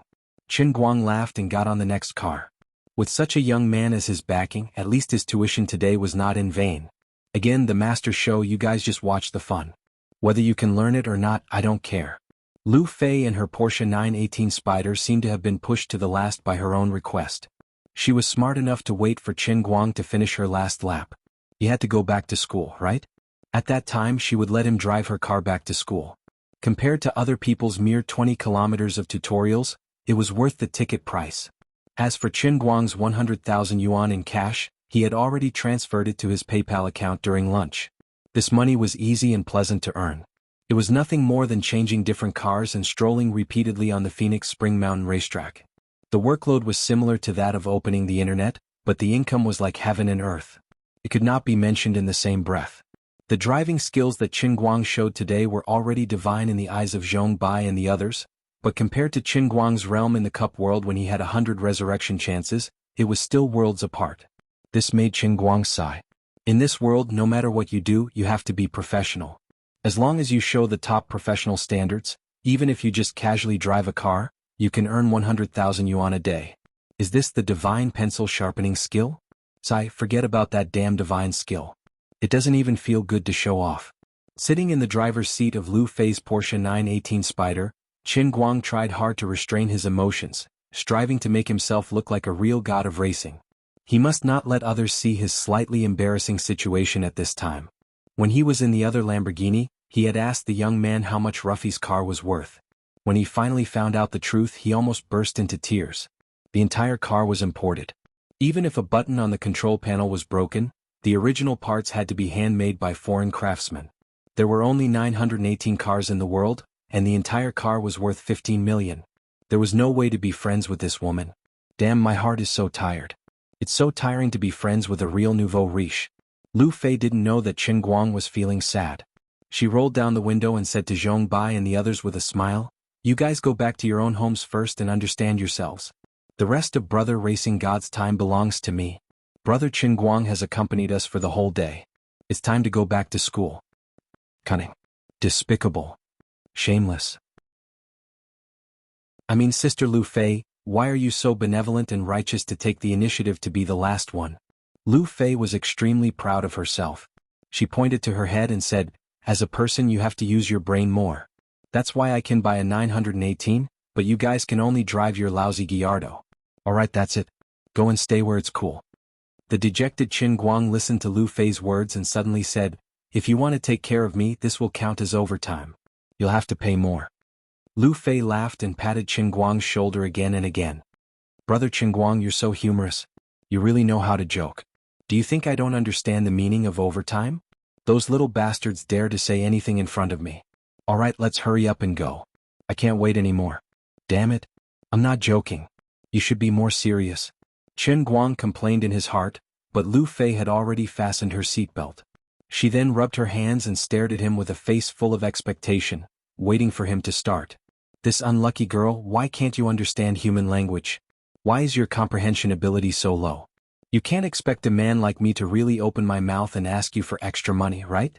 You should have some eyesight, right? Brother Qin Guang, are your eyes uncomfortable? Why do you keep blinking? I have some eye drops here. F*** your eye drops. I'm not happy." Brother Qingguang, didn't Zhong Bai and the others just say that you only took 8 minutes to finish the Fengquan Mountain racetrack? What? Why are you running at 60 kilometers per hour now? What do you know? I didn't teach them seriously. I just wanted to finish the race quickly. You're different. I'll teach you well, so drive slowly. You learn a little. This is my real ability. Lu Fei was overjoyed. All right. I'll learn seriously. Then Qingguang silently drove the Porsche 918 to the school gate at a speed of up to 80 kilometers per hour and 60 to 70 kilometers per hour most of the time. Until Qingguang got out of the car and left, Lu Fei was still desperately trying to figure out Qingguang's so-called real ability. That's strange. There's something wrong with his speed all the way here? No matter how I look at it, he feels like a new driver who just got his license. 10,000 question marks popped up in Lu Fei's mind and she could not figure it out. Finally, she clapped her hands fiercely. Sigh. It must be because my level is too low and I can't see the true meaning behind his seemingly ordinary operation. A real racing god has to start from the most basic of basic skills. He must have hidden the unique skill that he wanted to teach me in the most ordinary driving. It's like listening to thunder in silence. Zhong Bai called to ask about the situation. Sister Lu Fei, have you arrived yet? What did Brother Qingguang teach you after that? Why did you arrive so late? Lu Fei shook her head proudly. Can you compare to me? Who am I? What Brother Qingguang taught me is a unique skill. Real ability. What? Real ability? Zhong Bai's eyes widened in envy. Lu Fei was very proud of herself. Although she did not understand Qingguang's so-called real ability, it did not stop her from feeling proud even though she did not understand it. If she knew that Qingguang was only playing with her Porsche 918 because he was mentally unbalanced and was shocked by her rich spirit, she would not be happy at all. Of course, Qingguang was not spouting nonsense. This was indeed his real ability. When he returned to the dormitory, it was about 6 o'clock in the evening. Pushing open the dormitory door, Lin Jingwei and the other two were not playing games, but were gathered in front of Bai Fan's computer screen, not knowing what they were doing. Bai Nyangzi chuckled as he dragged the mouse around, while the other two were pointing at the screen non-stop. The three of them whispered to each other like thieves, their faces rippling with wretched expressions. Qingguang cursed in his heart. It was simply shameful. In broad daylight, under the bright sky, they actually gathered to watch something not suitable for children. Unforgivable. And they did not even call me. What are the three of you doing? What are you looking at? Why do you look so excited? Whose network disk was cracked again? Did someone lose their phone or computer? He rushed forward and shouted. Unexpectedly, the three of them were more nervous than he was. They turned their heads and looked at him as if they had seen a ghost for a few seconds, then they all shouted at the same time. Oh. F***CK. My ears. Qingguang pushed the three to the side and moved closer to the computer. He finally saw clearly what the three of them were doing. His face suddenly turned gloomy. Zhong Bai's smashing of the car was filmed by someone and uploaded to the school's website. Chapter 166. If it was only Zhong Bai and the others who took pictures, it would be fine. However, Qingguang couldn't get away with it from the beginning to the end. During the whole process of the bystanders taking pictures or recording, Qingguang was almost always at the center of the camera. There was no doubt that he became a typical character. A domineering student led a group of second-generation rich kids to beat people up and smash cars in public. They were arrogant and domineering. Even if the incident happened outside the school, even if the one who was beaten up was a second-generation rich kid, the weak side would naturally get the sympathy of the bystanders because Dong Tao was really pitiful at that time. If it was just this incident alone, perhaps Qingguang's identity wouldn't be exposed so quickly. However, the post about Qingguang falling into the water in the morning was exposed by Dong Tao. When the posts on both sides were put together, the matter immediately became more lively. Within a day, he became a hot topic on the school forum twice in a row. This time, it was impossible for Qingguang not to become famous. In the dormitory, the wretched look on the face of the third grandson just now was all kinds of fancy comments on the pile of hot posts on the internet. The three of them were also big-hearted. They knew that the matter wasn't that serious. Although many posters and replies were splashing dirty water on Qingguang, this incident happened outside the school. Secondly, Qingguang didn't really participate in the process of smashing the car from the beginning to the end, so the slander couldn't stand. As for the scene of him beating up Dong Tao because it happened too quickly, the bystanders didn't have time to take pictures. Most of the photos and videos were taken from when Zhong Bai and the others smashed the car. After all, the latter half was the climax, and only then was it worth watching. The fight at the beginning was too sloppy and ordinary. Therefore, although this matter was very big and very lively, in fact, Qin Guang could completely ignore it. With the passage of time, this matter would slowly be forgotten. You three are really calm. It's already like this and you still don't know how to inform me. Qin Guang was angry. Lin Jingwei calmly pointed to the corpse of Popcorn 4S that was still hanging on the windowsill. It was almost ready to be buried. What if we used telepathy to inform you? You're not even online when you're outside. Are you blaming us? If you don't believe me, you can log into QQ and take a look. I can guarantee that the messages we sent to you have already exploded. Okay, let's just leave it at that. There are so many trivial matters. Fortunately, I made a small fortune today and am in a good mood. I don't care about this trivial matter and let it pass by itself. Thinking of the 100,000 yuan in his PayPal account, Qin Guang was in a good mood again. He just had to wait for the 6p popcorn to arrive tomorrow, and then he would transfer the money to his father's card as soon as possible. In this way there would be 300,000 yuan in the card, which was more than enough to support the surgery until the day of the transplant. As for the payment to the donor, of course it was Patek Philippe. Suddenly Lin Jingwei's phone rang. When he picked up the call, he snorted into the phone while looking at Qin Guang, who was about to turn on his computer and play games with a weird gaze. Qin Guang was creeped out by his gaze. He felt that something bad was about to happen. Sure enough, Lin Jingwei hung up the phone and looked at him with a sneer. Brother Guang, go downstairs. Teacher Zhua has been looking for you all day. She's waiting for you downstairs. You should think about how to deal with her. You also know that Teacher Zhua is very concerned about the collective image of the class. I'm afraid you won't have a good time this time. Obviously, although Lin Jingwei and the others knew that nothing would really happen to Qin Guang, they all felt that Teacher Zhua would definitely give him a good scolding. After all, the student in her class had become a negative example and tarnished her reputation as the new counselor. Qin Guang sighed and drank some water. He braced himself and stood up. If it's a blessing, it's not a curse. If it's a curse, it can't be avoided. Brothers, pour me a glass of wine and congratulate me on my triumphant return. With a perturbed mood, Qin Guang went downstairs. Sure enough, Zhou Jingxi was standing at the entrance of the dormitory with a gloomy face. Teacher Zhua, it's so late. Why don't you get off work and go home to rest? Qin Guang chuckled as he stood in front of Zhou Jingxi. Zhou Jingxi glared at him, but did not say anything to him at the entrance of the dormitory. Instead, she suddenly turned around and walked into the grove next to her. She said faintly, "Let's talk over here." Following behind Zhou Jingxi, Qin Guang looked at the beautiful counselor's swaying and graceful back view. However, he felt a chill down his spine. It was a dark and windy night. He was going to teach her a lesson. When they arrived at the grove, Qin Guang was pondering how to teach her a lesson when Zhou Jingxi suddenly turned around. Qin Guang thought that she was going to make a move. He quickly jumped back and crossed his hands in front of his chest, assuming a standard defensive posture. Unexpectedly, Zhou Jingxi only looked at him with red eyes and said in a muffled voice, "Why are you so worrisome? You were so smart before. You knew that Wang Ren would want to deal with you. It's already at this juncture, why don't you know how to restrain yourself? What if Wang Ren gets hold of your weakness?" Qin Guang was stunned. He thought that Zhou Jingxi was going to scold him, but he did not expect that she was worried that Wang Ren would take the opportunity to stir up trouble. "Hey, I thought you were going to do something by being so fierce. Wang Ren? How could I not know what Fatty Wang is capable of? Don't worry, he can't do anything to me." "What are you saying?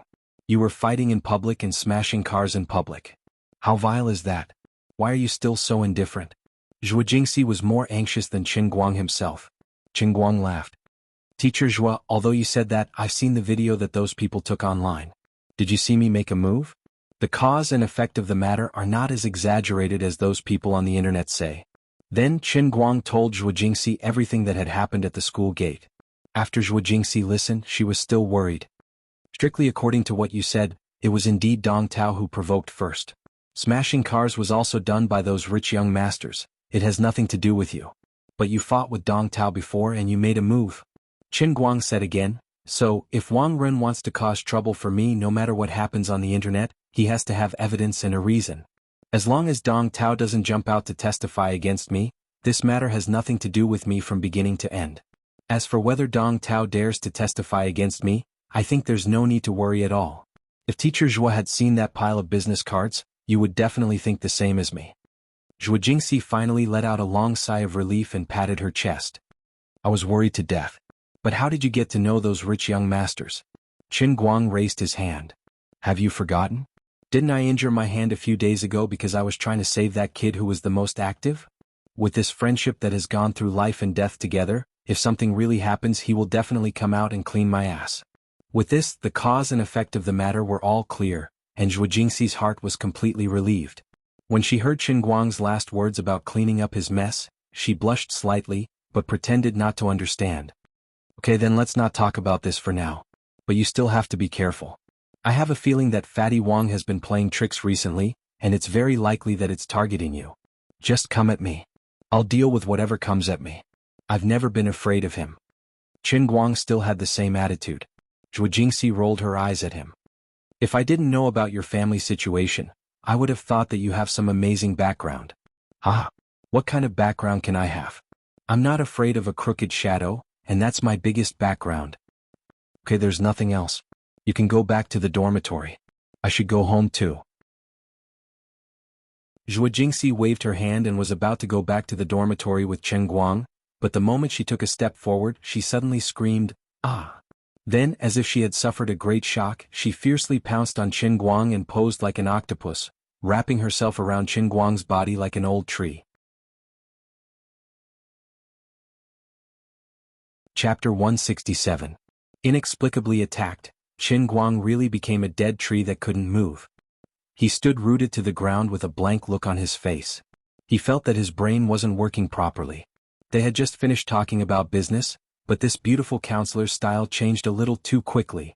Even if the old man had long been looking forward to it, she should at least give him some time and space to prepare. Your confession came too suddenly, too fiercely. What should I do? Qin Guang raised his hands slightly, his palms forming claws in the air. He really didn't know what to do.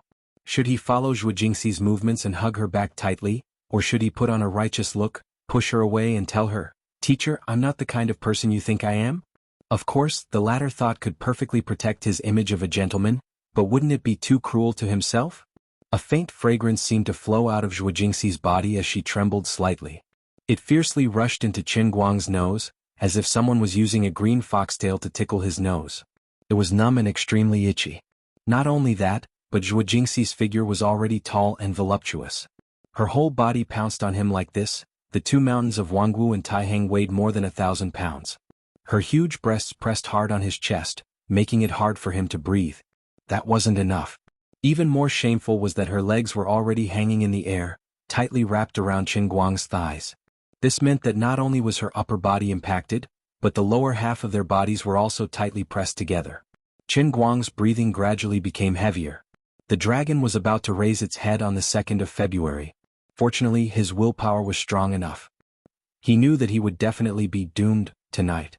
He touched his pocket and found that he still had a few $100s in cash. After he got out of here, $300 should be enough to book a room at the hotel opposite the school, right? Sigh, it's a pity that I don't have my phone anymore. Otherwise, I could use my phone app to book a room with just a twitch of my finger. I might even get a 20% discount or something. Nowadays the economy is in a slump. Every little bit saved counts. Thinking of this, the huge dragon couldn't bear the pressure and slowly raised its head, as if it was going to roar at the sky. Snake. Snake. Qin Guang. It's a snake. Just as Qin Guang's mind was beginning to picture the scene of the 300 rounds of bloody battle later, Zhuo Jingxi once again yelled at the top of her lungs. This time it wasn't a meaningless scream. Instead, she pointed at Qin Guang's back and spoke with a trembling voice. What? Snake? Qin Guang's face darkened. After all this time, you suddenly hugged me not because you wanted to confess. Slowly turning his head, Qin Guang followed the direction of Zhuo Jingxi's finger. Sure enough, he saw a small spotted snake about 2 feet long coiled on the tree trunk behind him. Its neck was bent and its head was facing the two of them. The snake hissed and flicked its tongue, looking like it was about to attack. A mere 2 feet long snake dares to bare its fangs and brandish its claws in front of the old man? Do you think I don't know what's good for you? This thing looks scary, but it's nothing more than a non-venomous cauliflower snake. It's only 2 feet long and it's not even an adult. If you want to fight with me, cultivate for another 1,500 years. When you reach Bai Sujin's level, come find me. Do you know that the old man is the dignified master of the heavenly Holy Grail, the savior of the Emperor of the Azure, and the strongest man with countless main character halos? Just as Qin Guang turned around and saw this little thing and was about to take off his shoe to scare it away, the little snake suddenly took the initiative to make the first move. It sprang forward and pounced over, courting death. Qin Guang's eyes widened in anger, and his murderous aura rose again. His right hand stretched out like lightning, and he used the pencil-sharpening divine skill that he had painstakingly practiced but had never been able to use. Although he did not have a knife in his hand, having no knife was better than having one. He used 2 of his fingers as a blade, and with the steady, accurate and ruthless aura he had when sharpening a pencil, he used the little snake's head as the tip of a pencil and sliced it horizontally. Ouch! Then he bit 2 of the fingers on his right hand. It hurts a little. Qin Guang immediately jumped up and broke free from Zhuo Jingxi's entanglement. His other hand quickly reached out and grabbed the snake's weak spot and shook it. After a long time he finally managed to save his fingers. Then he grabbed the snake's tail and whipped it violently, hitting the little snake's head against the tree trunk. It was unknown whether it was dead or unconscious. Done. After he succeeded, Qin Guang clapped his hands proudly. Good, this snake's head was very small, and its teeth were even smaller. The wound on its finger was about the same size as a small hole made by a finger during a blood test. It was not considered serious. Zhuo Jingxi looked at his finger that was still bleeding, and no one knew what was going through her mind. She suddenly grabbed his finger, stuffed it into her mouth and started sucking. Every time she sucked, she spat out a mouthful of blood on the ground. After a long time, Zhuo Jingxi's face was completely red. It was unknown whether it was from exhaustion or shyness. She stared straight at Qin Guang and said, "Are you okay? Is there any more poison?" Qin Guang rolled his eyes. "I was fine, but if you keep sucking like this for a while, I'll have to go to the hospital for a blood transfusion. I'm a little dizzy. I think I'm anemic." "Teacher Zhuo, this snake is called a cauliflower snake in my hometown. It's not poisonous. Why didn't you say so earlier? I saw that you were quite into it, so I didn't have the heart to interrupt you." In the end it was a false alarm. Zhuo Jingxi came with the intention of denouncing him, but she left with a red face. Qin Guang braced himself and came, but he left with a few small bloody holes on his finger. He did not know who won and who lost. At this time, the 2 of them did not know that Wang Ren was indeed looking for trouble with Qin Guang. Moreover, the evidence he had was not limited to what happened yesterday. The next day the first class in the morning had just ended. When the whole class was preparing to return to their dorms, they saw Wang Ren and a large group of people blocking the classroom entrance. Zhuo Jingxi, who was in the crowd, desperately tried to signal Qin Guang with her eyes, but to no avail. Vice Dean Han was also in the crowd. His face was full of impatience, but he was pulled by Wang Ren and did not let him go. Qin Guang knew in his heart that this Wang Ren was really looking for trouble, but he was not in a hurry. He casually walked to the classroom entrance, pretending not to see this group of people, and was about to walk past them. "Qin Guang, stop right there." Today Wang Ren seemed to be very confident. He suddenly turned to the side and stood in front of Qin Guang. He shouted sternly, and there was a bit of an awe-inspiring aura. "What business does Director Wang have with me?" Qin Guang stood where he was and greeted him calmly. Wang Ren first turned around to take a few glances at the people behind him, who Wang Ren didn't know what their positions were in the academy. He then turned around and said, "Qin Guang, you gathered a crowd to fight, bullied a fellow student and had a very bad influence. The school believes that you have seriously violated the school's rules." Qin Guang raised his eyebrows, and then? Fatty Wang was about to speak, but Sun Xiaoxuan, who was behind Qin Guang, had already taken the lead to make a scene. This petite, seemingly weak girl from Jiangnan suddenly squeezed between Qin Guang and Wang Ren. She looked straight at Wang Ren and said loudly, "I am Sun Xiaoxuan, the class monitor of the Environmental Sciences course. I know Qin Guang's situation the best.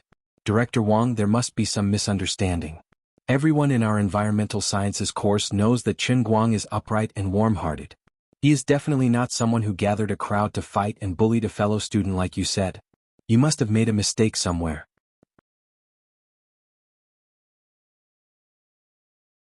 Chapter 168. Sun Xiaoxuan's sudden outburst was beyond everyone's expectations, not even Qin Guang. At this moment she was like an enraged cow protecting her calf, baring her fangs and brandishing her claws in front of Wang Ren. She glared at Wang Ren, whom many girls in the academy secretly regarded as a scourge, without the slightest bit of fear. Wang Ren was stunned for a moment, and so were the school leaders and staff he brought to support him. Before coming here, Wang Ren had repeatedly emphasized to them that Qin Guang was aggressive, hot-tempered, and disobedient. He was likely to be difficult to deal with. That was why he called so many people to create pressure on Qin Guang so that he would willingly follow everyone to the conference room. At that time, they would decide how to punish him according to his repentant attitude and situation. In the end, Qin Guang hadn't even spoken yet, but Sun Xiaoxuan, a well-known and excellent student in the academy, had jumped out. Wang Ren and everyone else looked at each other, feeling like they were in a difficult position. Xiaozhua, control your students. Wang Ren had no choice but to vent his anger on Zhuo Jingxi. Zhuo Jingxi turned her face to the side and didn't even bother to look at Wang Ren. She couldn't wait for Sun Xiaoxuan to be more violent, so that Wang Ren wouldn't be able to do anything today. Qin Guang patted Sun Xiaoxuan's shoulder from behind. Class rep, you go to the back. We all know what kind of person Fatty Wang is. I don't want you to be targeted by him. As soon as Qin Guang said this, the environmental engineering class behind him wanted to laugh but couldn't. They wanted to laugh because Wang Ren was exposed by Qin Guang in public. They couldn't laugh because they thought of the poor girl from last year. Moreover, Sun Xiaoxuan was standing on the opposite side of Wang Ren, so everyone was subconsciously worried for Sun Xiaoxuan. Sun Xiaoxuan still wanted to say something, but Qin Guang suddenly put his mouth next to her ear and said, I'm really fine. You go to the back first. Perhaps Qin Guang's words were magical, because Sun Xiaoxuan actually retreated in a daze. Qin Guang, show some respect to the school teachers. Wang Ren was instantly enraged that Qin Guang was called Fatty Wang before so many people. Qin Guang glanced at him. The Fatty Wang I'm talking about might not be you. I can't do anything about it if you insist. Looking at you today, you won't stop until you show me some power, right? But if you want to come to me with a few empty words and treat me like a policeman arresting a criminal, I don't agree with your reasoning. So go back to where you came from. Others might be afraid of you, but I'm not. Wang Ren's eyes widened in anger at Qin Guang's rebuke. He was so angry that he almost choked on his breath. It took him a long time to calm down. He finally thought of something and turned his gaze to the crowd behind Qin Guang. Pan Zhang's buddies, who had been hiding in the crowd and pretending to disappear, couldn't sit still, but they still didn't want to move. Wang Ren coughed fiercely again. Finally, someone stood up. It was Ren Yuan. He took a deep breath and shouted, Director Wang, even if Qin Guang really did beat Pan Zhang into the hospital and make him quit school, we are still students. The school doesn't have to punish students like this, right? It's not good to do it in public. You're talking nonsense. You clearly know that Pan Zhang wanted to. Sun Xiaoxuan was anxious, but he couldn't finish his words. He found it a little difficult to say it out loud. Ren Yuan continued to say, Class rep, we all know that you like Qin Guang. But the conflict between Qin Guang and Pan Zhang has nothing to do with you. The two of them have a deep grudge in class and everyone knows that. Ren Yuan, you're lying through your teeth. Do you really not know why Pan Zhang was beaten? Didn't you see it with your own eyes that day? Lin Jingwei was standing next to Ren Yuan.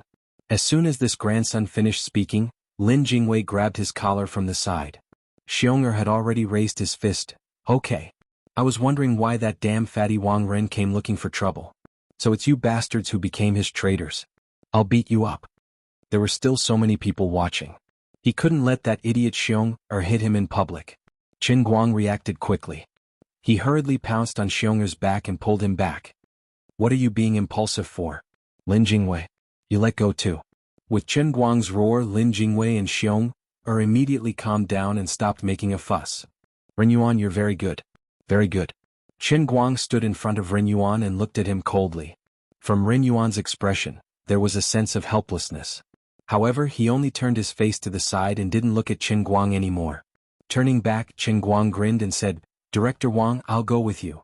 Fatty Wang's face finally revealed a cunning smile. He thought to himself that he had already prepared everything. Ren Yuan and the others had also settled everything. When they reached the academy building, the best result for Qin Guang today would be to give him a big demerit. If he was still so arrogant at that time, he might even be expelled.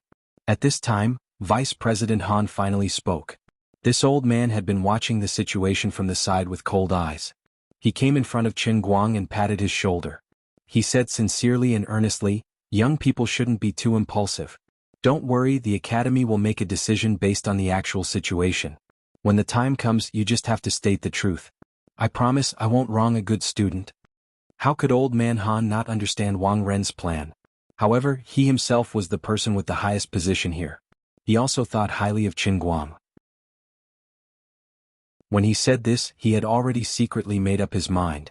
If it really came to that, he would come forward to forcefully protect Qin Guang. At least, he absolutely couldn't let him get expelled. Wang Ren watched coldly from the side. He didn't seem to care much about old man Han's attitude. Qin Guang nodded, but his brows were still furrowed.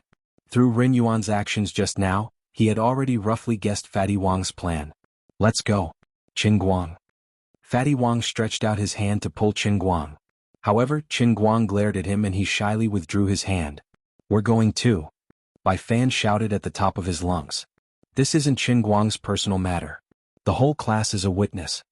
Sun Xiaoxuan was about to say something, but Qin Guang suddenly pulled her skirt and whispered in her ear, "Class monitor, do me a favor. I'm afraid I won't have a chance to make a phone call later. My new phone hasn't come yet, and I'm too lazy to use someone else's phone to change my number. Quickly help me go to Wenxing Town Police Station and find Officer Wu Tong.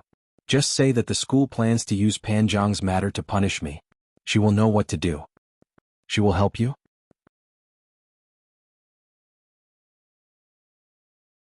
Chapter 169. Did you forget? Didn't she ask us to go to Pan Zhang's ward the next day and arrest his father as well? Actually, I had already decided that it was a good Samaritan, but I still had to pay for it. That's why I didn't tell you in detail, afraid that you'd feel bad about it. I see. Qin Guang nodded heavily. So you can go find him and come back as soon as you find him. Sun Xiaoxuan's eyes lit up. That's right. To Wang Ren it was a brawl, but to Officer Wu, it was a good Samaritan. By the time Officer Wu arrived, no matter how much Wang Ren tried to jump around, the Wenxing Branch Bureau's investigation would make Wang Ren a clown. Who knew, the Academy might even reward Qin Guang for this matter. But what about yesterday's incident? Sun Xiaoxuan obviously knew about yesterday's incident. Qin Guang waved his hand indifferently. Dong Tao didn't come today, which means yesterday's incident didn't affect him at all. Fatty Wang must have only one trick up his sleeve. Hurry up and come back, we're waiting for you to save our lives. Sun Xiaoxuan calmed down. Looking at Wang Ren's smug face, he felt like he was a clown. What are you guys mumbling about? Hurry up and go. Wang Ren became impatient when he saw that Qin Guang didn't move.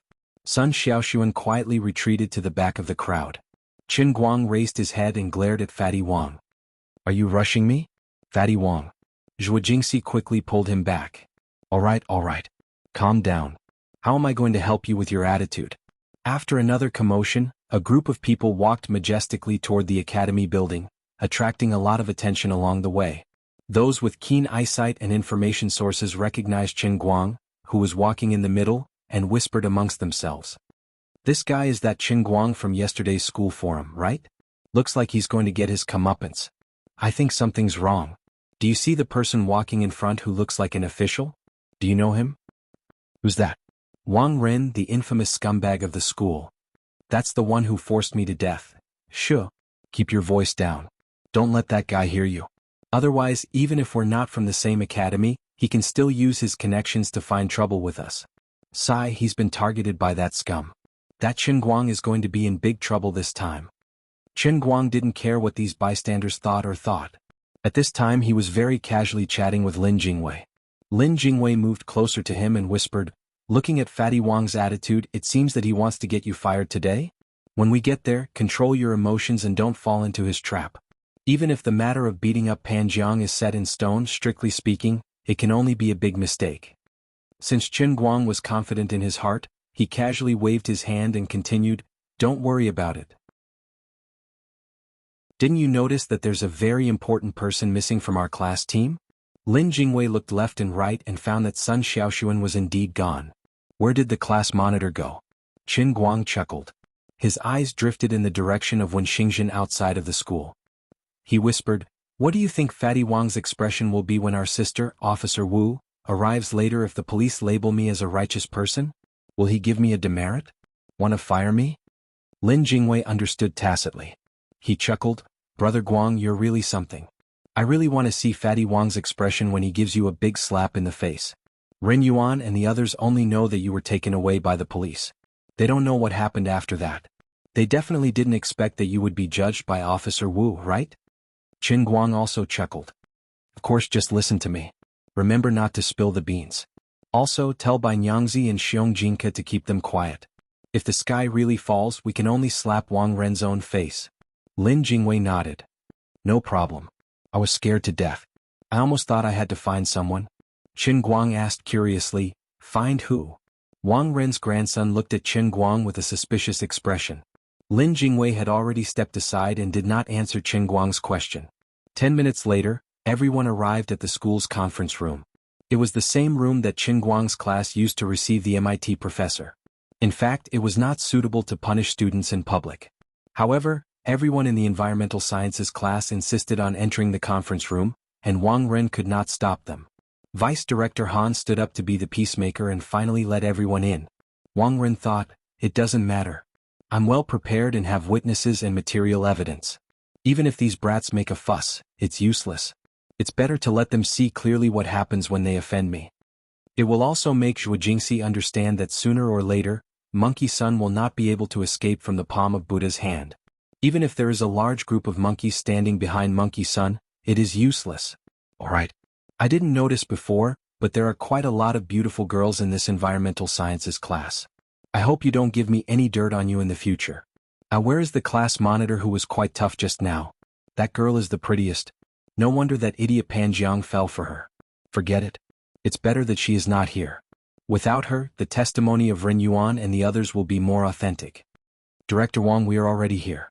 Just say what you want to say. Anyway, in my opinion, Qin Guang is excellent in both character and study, and is a rare talent in our school. There must be some misunderstanding about what you said.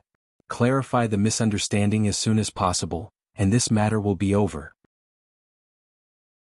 Vice Director Han seemed to have made up his mind. As soon as he sat down, he took the initiative to speak. What he said was to help Qin Guang. Qin Guang gave Vice Director Han a grateful look. Everyone knew that Wang Ren had a strong relationship with the school's higher-ups. It was really rare that Vice Director Han was willing to help him to this extent. Zhuo Jingxi also sat next to Qin Guang.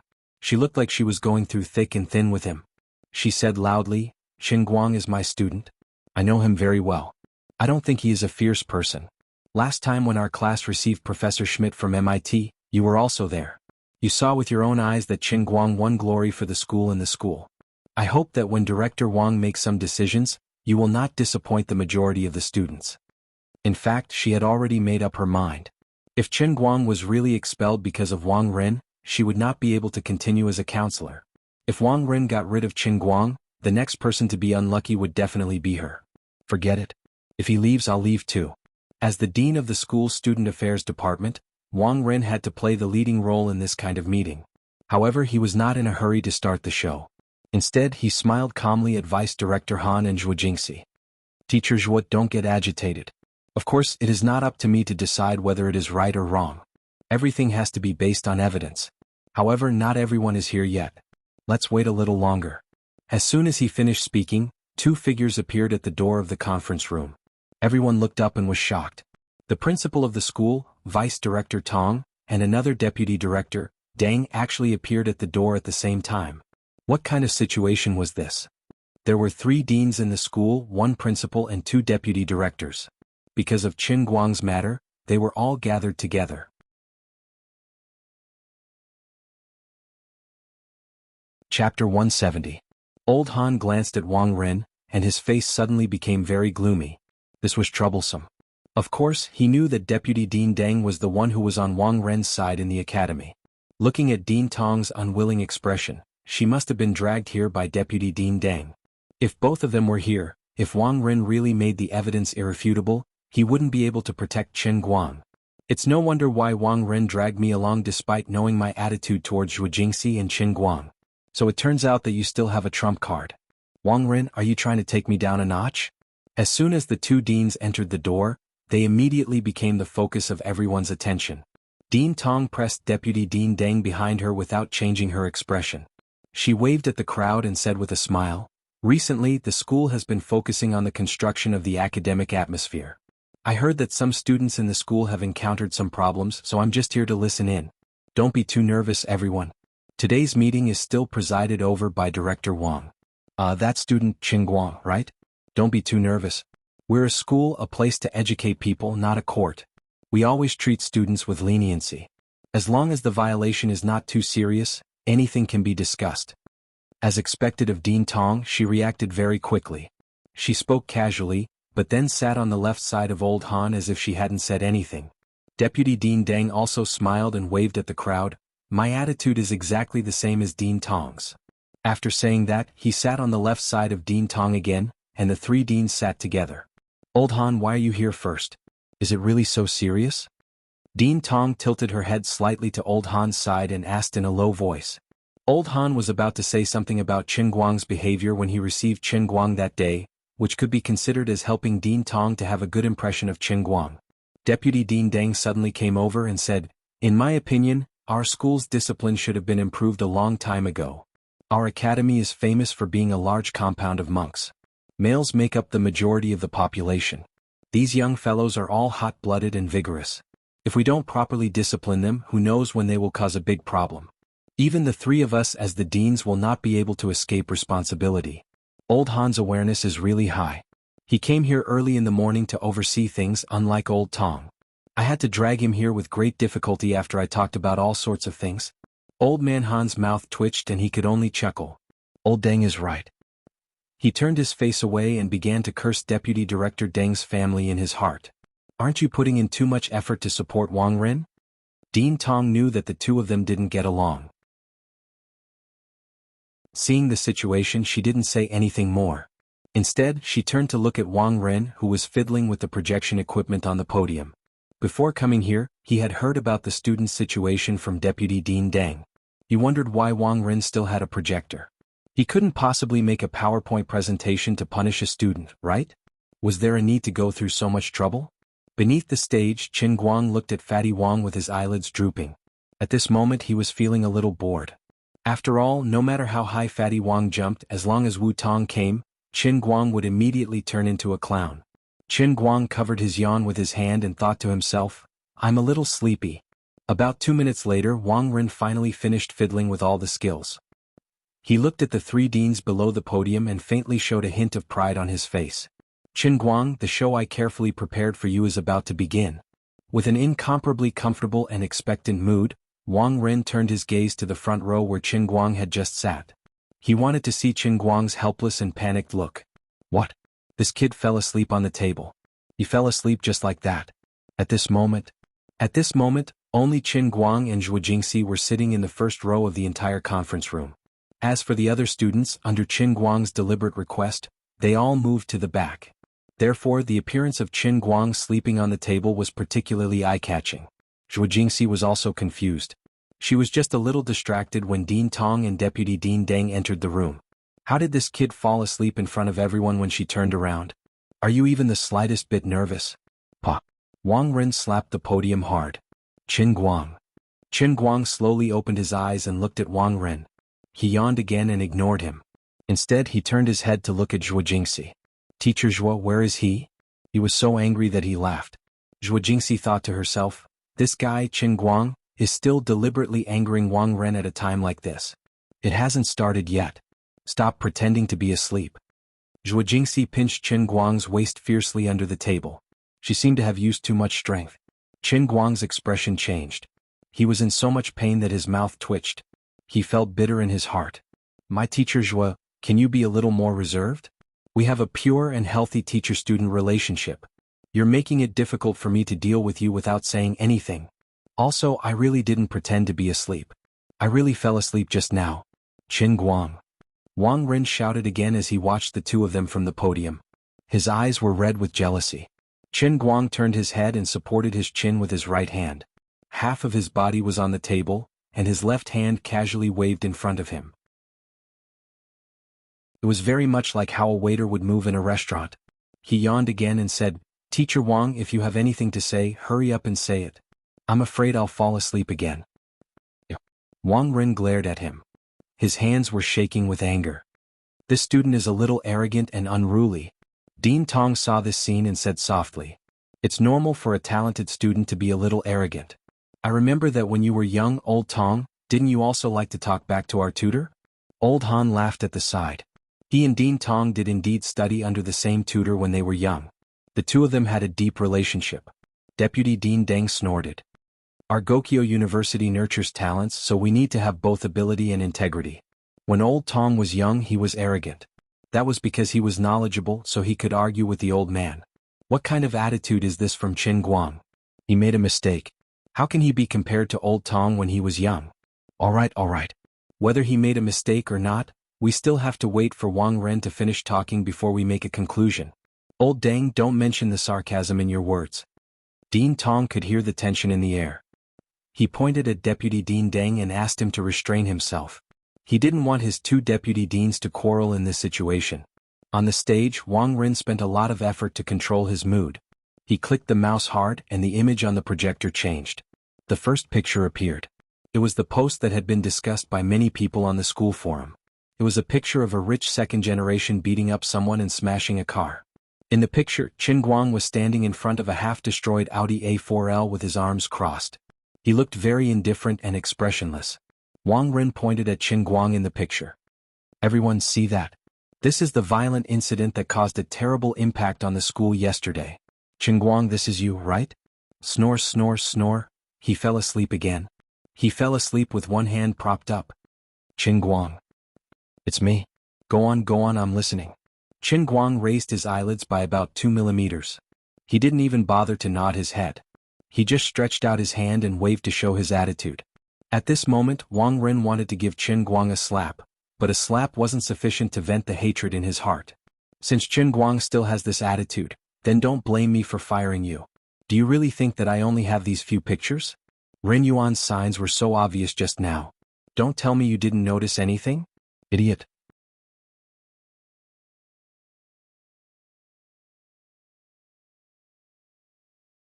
Chapter 171. It took about 20 minutes for Wang Ren to tell the whole story of yesterday's beating and smashing of the car. During this period, Dean Tong and Deputy Dean Deng kept frowning. Although Deputy Dean Han appreciated Qin Guang's talent, he also felt a little headache. He even secretly wondered if Qin Guang was really so violent. The other academy leaders and teachers couldn't help but whisper to each other. The students in the engineering class gradually became silent from the initial excitement. Although many people knew the cause and effect of the incident, it was disadvantageous to Qin Guang. Wang Ren didn't frame Qin Haodong at the beginning, but directly showed a slide, showing the photos and videos taken by people on the internet, showing the facts and evidence. This matter seemed to be irrefutable. Qin Guang, what do you want to say? Do you admit that it was you who led this group of second-generation rich kids to bully others, beat students in public, and damage their valuable belongings? Wang Ren slammed the table and shouted angrily. He secretly looked forward to it. Here it comes, the first climax of the day is coming. Let's see how you take it. There is nothing to say. This matter has nothing to do with me. I am just an innocent passerby who happened to be in the camera. That's it. Do you have anything else to say? However, Su Tao never expected that Qin Guang would have the same sleepy expression as he yawned once more. You're lying through your teeth. The evidence is conclusive. How dare you say it has nothing to do with you? Wang Ren shouted angrily. Qin Guang finally took his right hand off his face. He slightly leaned back and twisted his neck. The evidence is conclusive? Did you see me beating people in your photos? Did I? Students, did you see it? Teachers, what, did you see it? Dean Tong, did you see me beating people in the photos? Director Wang. Which eye of yours saw it? Since Qin Guang dared to speak like this, he had the confidence to do so. At that time, he had acted so suddenly that it was impossible for anyone to have the time to take photos and videos. Perhaps Dong Tao's companions could see the scene of him beating him up on the dash cam, but these people would never dare to testify for Wang Ren, especially after seeing the scene of Zhong Bai and the others smashing the car with their own eyes. Wang Ren's expression changed. He had arranged these photos himself, so of course he knew that there was no footage of Qin Guang hitting someone. But you've been stepping on Dong Tao's hand. Wang Ren flipped through the photo and was overjoyed. He had found something to show off. I'm really sorry, I was so scared at that time that I didn't know it was student Dong Tao. I'll apologize to him later. Qin Guang shrugged and asked again, well, you can't say that I hit him, right? What about smashing cars? Did I smash the car? He really didn't.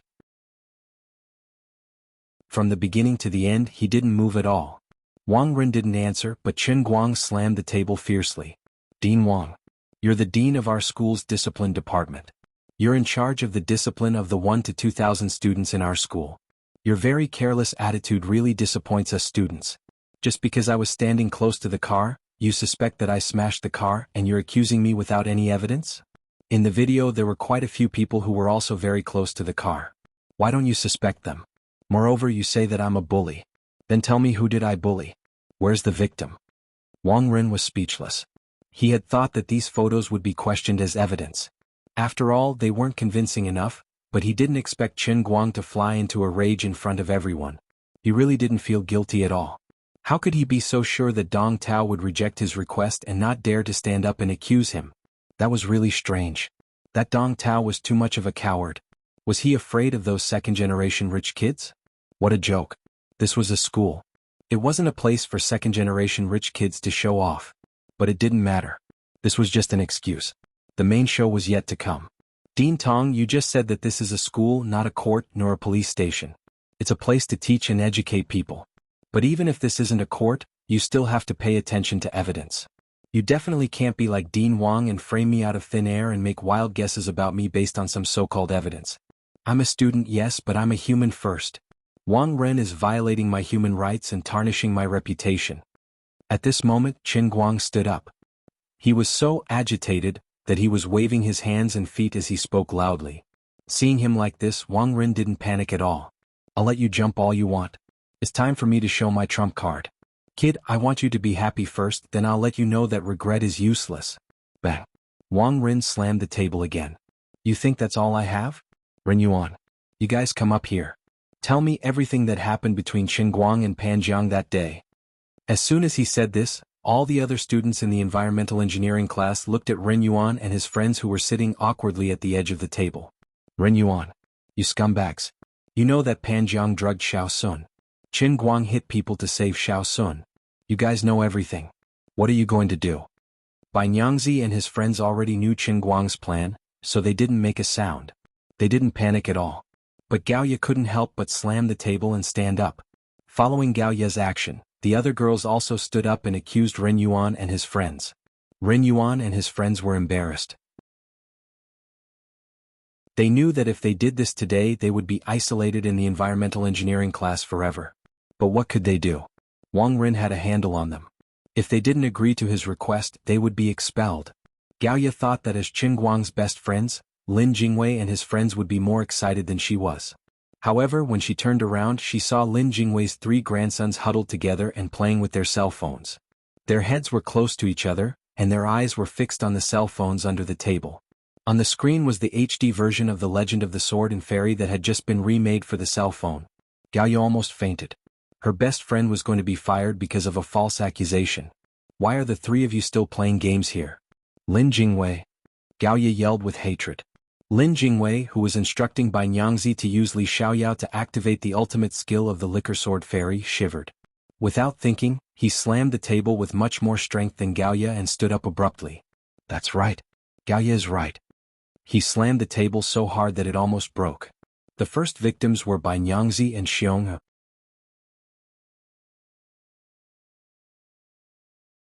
Chapter 172.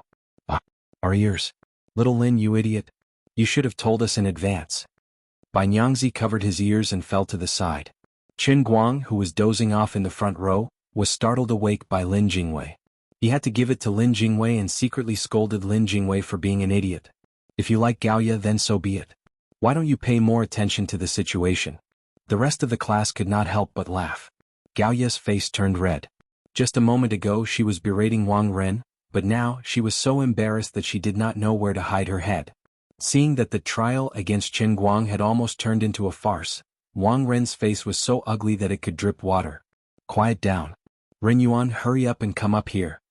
Ren Yuan and the rest shivered and looked at the others apologetically. Then they shrunk their necks and walked up to the podium.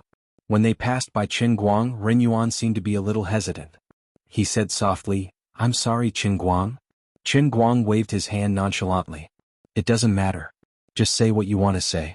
Don't apologize to me because I won't forgive you. As expected, Ren Yuan and the rest told the story of the conflict between Pan Jiang and Qin Guang all these years.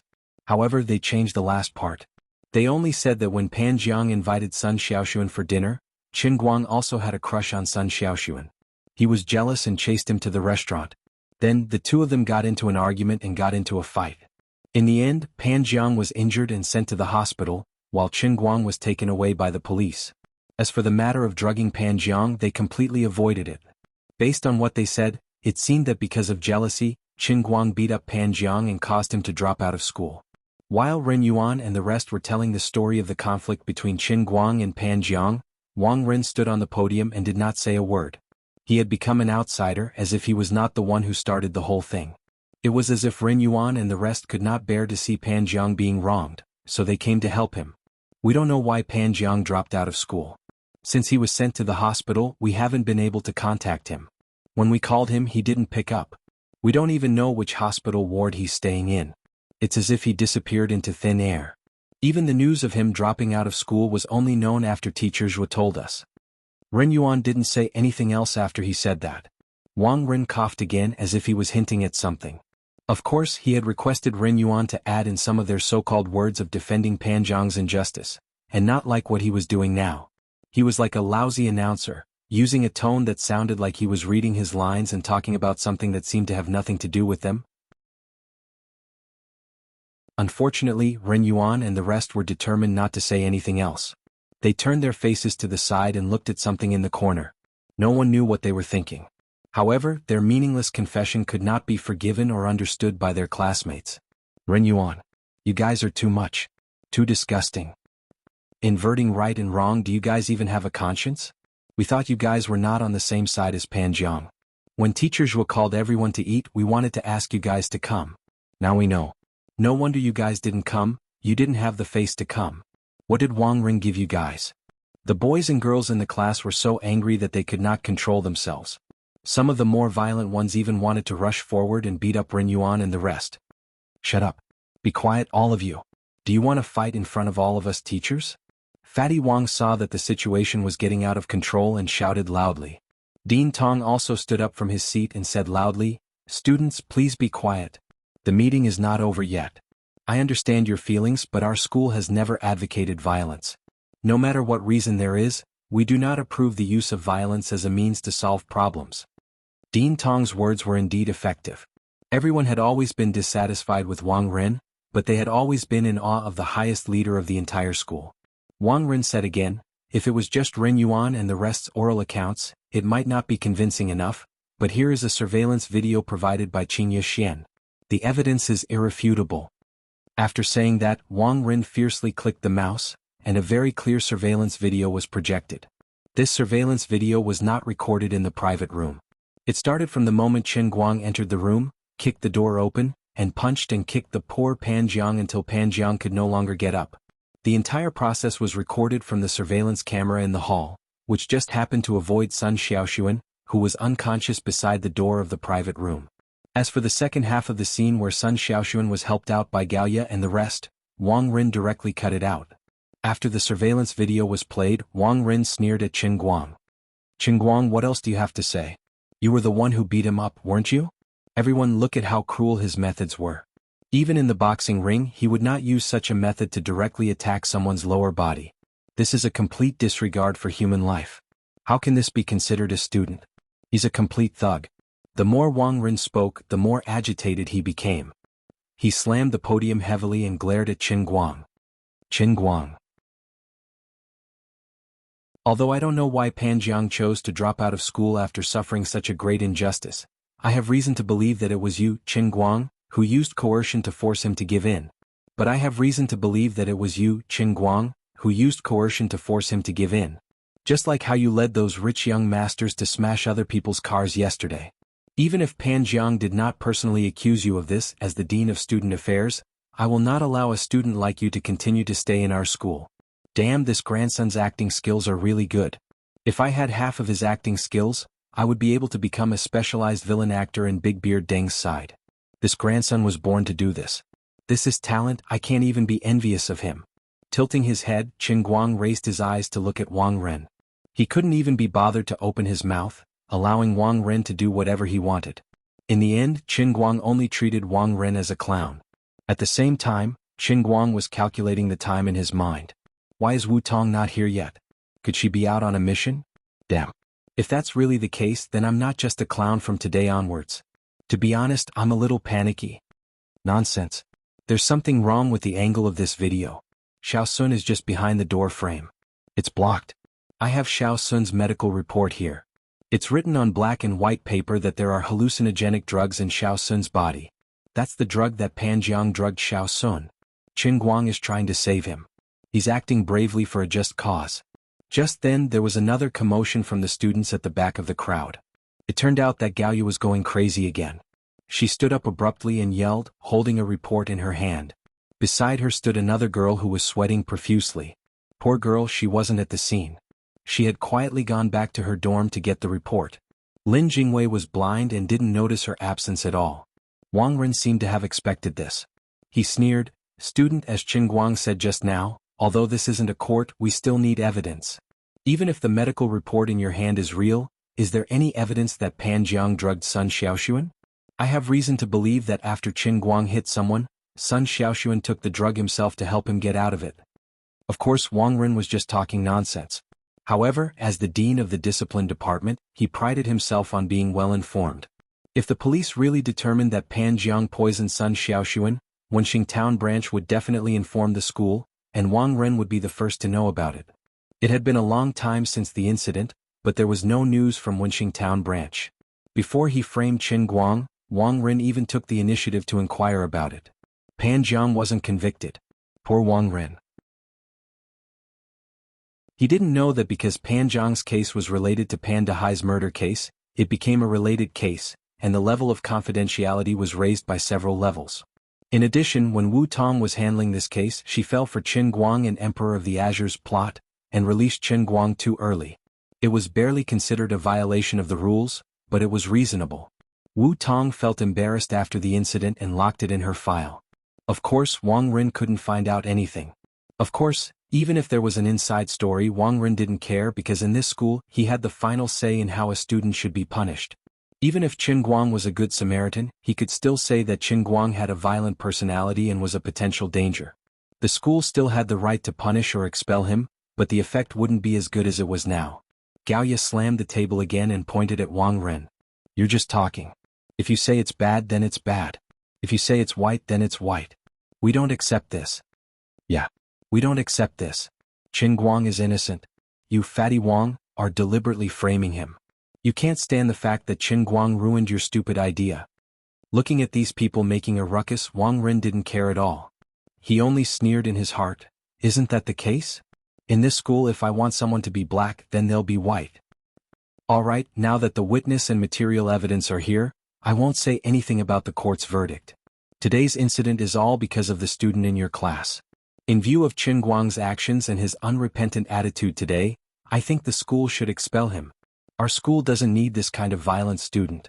We don't want to nurture him either." As Wang Ren spoke, he grabbed a thick stack of materials out of nowhere and slammed it on the table, full of vigor. He couldn't hide the smugness in his heart and secretly let out a long sigh of relief. He had finally said the most important sentence. Wang Ren then looked at the three deans' current expressions. Old man Han seemed to be a little helpless, his brows tightly furrowed. Deputy Deans Deng exchanged a glance with him and revealed an understanding expression. Dean Tong, on the other hand, squinted her eyes as if she was thinking about something. Wang Ren grinned. "Qin Guang, you're finished?"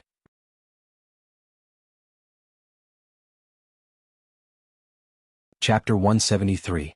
I believe that Director Wang's statement is clear enough. Qin Guang's actions have indeed brought about an extremely negative impact on the school and the academy. Vice Dean Deng exchanged glances with Wang Ren, then stood up and continued, "I agree with Director Wang's decision. Dean Tong, you're the leader. You should also make a statement." Old Han turned his face to the side in pain. After listening for so long, of course he could tell that there was something fishy about this matter. However, Wang Ren had also prepared a lot of concrete evidence. Now that things had come to this, there was nothing he could do. Dean Tong showed a slightly helpless expression when she was suddenly called by Vice Dean Deng. She slowly stood up and pondered for a moment, then said, "Students, please calm down. I hope that everyone can face this matter correctly. I also feel sorry for student Qin Guang, but the school has its rules. Since he made a mistake, he naturally has to bear the corresponding consequences. I hope that you can learn from this lesson in the future. Being expelled from the school isn't the end of the world. You're still young and have a long way to go. Sigh, in short, I agree with Director Wang's decision. Dean Tong said a lot, but only the last sentence was useful. Zhuo Jingxi held her forehead in despair. She really didn't expect things to turn out like this. From the moment Ren Yuan and the others cooperated with Wang Ren to make false statements, this matter was especially disadvantageous to Chen Guang. Moreover, Wang Ren had prepared a video and had Vice Dean Deng pull Dean Tong over. Zhuo Jingxi couldn't help but look at Chen Guang worriedly. She was really afraid that Chen Guang wouldn't be able to control his temper and would hit Wang Ren in public. What on earth are you thinking at this time? Don't go to extremes. Zhuo Jingxi looked at Chen Guang's expressionless side profile worriedly. She couldn't help but put her hand on his thigh and pinched it a little, trying to comfort him. However, this pinch made Zhuo Jingxi's hand stiffen. She felt as if she was pinching an extremely hard piece of metal instead of a human muscle. Oh my god, why is he so strong? Zhuo Jingxi's hand trembled. She wanted to take it back, but she held it in. Forget it, let it be. His muscles are so tense. He must be unable to control his anger, right? Chen Guang, you must calm down. Teacher Zhuo supports you. No matter what happens, you will always be Teacher Zhuo's good student. If you really want to leave here, I won't have the face to continue staying in this school by myself. So what was Chen Guang thinking at this time? Big sister Wu Tong. Come and save me. Damn it, damn it, damn it. The little Good Samaritan hero was going to be framed and fired. The morals of the world were deteriorating day by day, and the hearts of the people were no longer what they used to be. If this continued, the country would no longer be a country. Wait, Teacher Zhuo, at such an important time, your hand is a bit impolite. Holy shit. She reached out her hand. What was she trying to do? Teasing me? At this time? Oh my. So exciting. I'm so nervous. What if someone saw it? I was so nervous that I was stiff. Could it be that Teacher Zhuo thought that I was definitely going to be expelled and felt that she had implicated me, so she wanted to repay me with her body and comfort me? That was doable. Oh my god. She actually pinched my thigh. Itchy, numb, it was too exciting. I thought of the Japanese movies that I had hidden away. Hot teacher. Honeyed public teasing. Mysterious code QD 3682207. I'm going to get on the car, goodbye students. I can't. I never thought that Teacher Zhuo was actually this kind of person. I really admire you too much. But now is not the time. This is in public, please don't be like this. I'm a decent person. If there's anything, let's talk in private in the hotel. Wait. Don't wait. Who is that? Sun Xiaoxuan. At this time, the conference room door was suddenly pushed open. Sun Xiaoxuan was standing at the door, sweating profusely and gasping for breath. Chen Guang was overjoyed and his eyes lit up. You're finally back. Thank God, this is the most important time. Teacher Zhuo, why did you take your hand back? Forget it, don't worry about the details, there are more important things right now. My big move has been gathering power for so long, I can finally release it. Take my strongest secret technique, pretentious baby summoning technique, Fatty Wang. It's going to be thick. My pretentious baby. Officer Wu is still in the city, he can't come. Sun Xiaoxuan spoke again. Heavens. My heart. It hurts, my heart hurts. You're messing with me. But there's a leader here who said he's also in the public security system, a colleague of Officer Wu, and can represent the armed police officer to deal with this matter. He will definitely clear your name. Sun Xiaoxuan spoke again.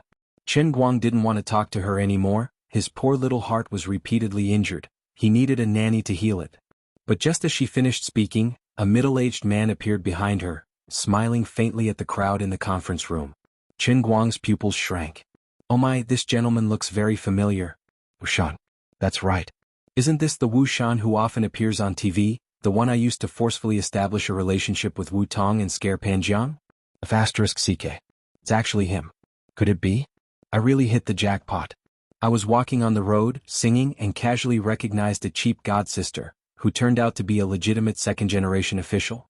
I feel like my magic power is too strong. I just wanted to summon Wu Tong's pretentious baby, but I actually summoned the big boss behind her father. My heart is so tired, Sister Xiaoxuan, can you not speak with such heavy breaths?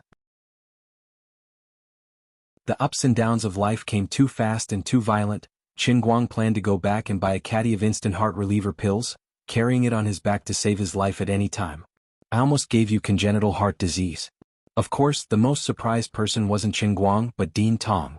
Chen Guang only knew that Wu Shan was an official, but he didn't know how important this official was.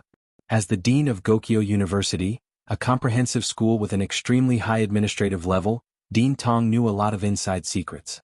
Not only was Wu Shan's official position very high, but he was also very young. It was hard to imagine to what extent he would continue to rise to in the future. Only those who were slightly in touch with that kind of level could understand the real power that Wu Shan represented. It was enough to make the entire political circle in Dechuan province look up to him in awe. But today, because of this trivial matter in a mere school of Gokyo University, it actually attracted this big shot who had the opportunity to aspire to become the central authority in the future. How terrifying.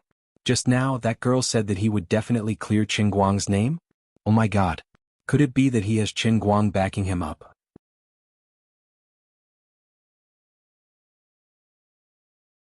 Chapter 174. Dean Tong even felt his legs turn to jelly. He didn't think he had done anything wrong, but when he first saw Wu Shan, he thought of the enormous power behind him. This was the subconscious fear and admiration of the insignificant among those in power when facing the real power. He stood up from his chair, so nervous that he didn't know where to put his hands. Obviously, among the people present, only Qin Guang, who happened to see Wu Shan on TV, Dean Tong recognized Wu Shan's real identity, and he knew more than Qin Guang. Wu Shan wore an indifferent smile on his face. He didn't reveal his real identity to Sun Xiaoxuan, only saying that he was Wu Tong's colleague. As soon as he saw Dean Tong's expression, he knew that he had been recognized. Having been in the political world for so long, he had a natural super memory for people's faces. Vaguely, the scene of a chance meeting with Dean Tong appeared in his mind. So he smiled at Dean Tong meaningfully, and at the same time, gently pressed his right hand down. Dean Tong understood tacitly and sat down quietly.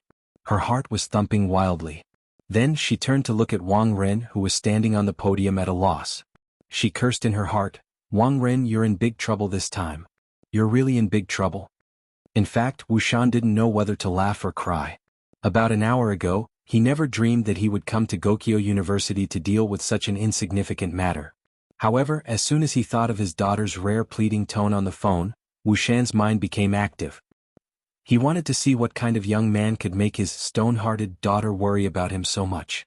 Wu Tong's abnormal behavior at the Wenxing Town Branch Bureau that day, as well as her encounter with Qin Guang in the city, and how she told Wang Long and other colleagues to leave first, while she stayed to chat with Qin Guang in the middle of the night, were all secretly spread to Wu Shan's ears. "Who are you? Get out. You're not even wearing a police uniform. How dare you pretend to be a police officer? Public security system? I think you're a liar system." Just as Dean Tong sat down on the chair, Wang Ren, who was on the podium, slammed the table and said fiercely to Wu Shan, who was about to enter the door. Wu Shan was stunned for a few seconds. It had been 20 years since someone of his status had spoken to him in such a tone. He was also caught off guard. Dean Tong, on the other hand, looked as if her buttocks were on fire. She stood up straight again with trembling hands and a face full of terror. She looked at Wang Ren as if she had seen a ghost. 10,000 alpacas whizzed through his mind. "Oh, my seventh granduncle, can you let this idiot Wang Ren be struck to death by a bolt of lightning from the heavens?" On the other hand, Qin Guang covered his mouth and hid his face under the table. "Holy shit. Wang Ren, just because of your domineering attitude, even if I hate you so much that I want to strangle you to death, I still have to call you brother. I have only one word to express my appreciation for your courage and dominance. Do you see the palm-sized word convinced on my face? I can't hold it in any longer." Unknowingly or intentionally, Qin Guang tilted his head in Zhuo Jingxi's direction. He swung his head down and laid on Zhuo Jingxi's thigh. Zhuo Jingxi had no idea what had happened. Her attention was also attracted by Wu Shan at the door, but she only caught a glimpse of him. She thought that Sun Xiaoxuan might have really called the police, but it might not be able to change Qin Guang's fate today. After that, Wang Ren unleashed her might once more, but Qin Guang had pounced onto her thighs and buried his head in it. His shoulders were constantly shaking like an electric motor. Zhuo Jingxi thought that he had broken down and cried bitterly because of Deputy Dean Deng and Dean Tong's final stance. She sighed in her heart, and a touch of sadness and pity welled up in her heart. "It's all my fault. I've implicated you and made you suffer." Zhuo Jingxi gently placed her hand on Qin Guang's back and patted it gently. She said softly, "Don't be too sad. Everything will get better. If this place doesn't want me, there will be a place for me." Qin Guang was in too much pain from holding it in, and Zhuo Jingxi's misunderstanding deepened his pain. He really couldn't hold it in anymore. Since he was already lying in this position, he simply patted Zhuo Jingxi's thigh again.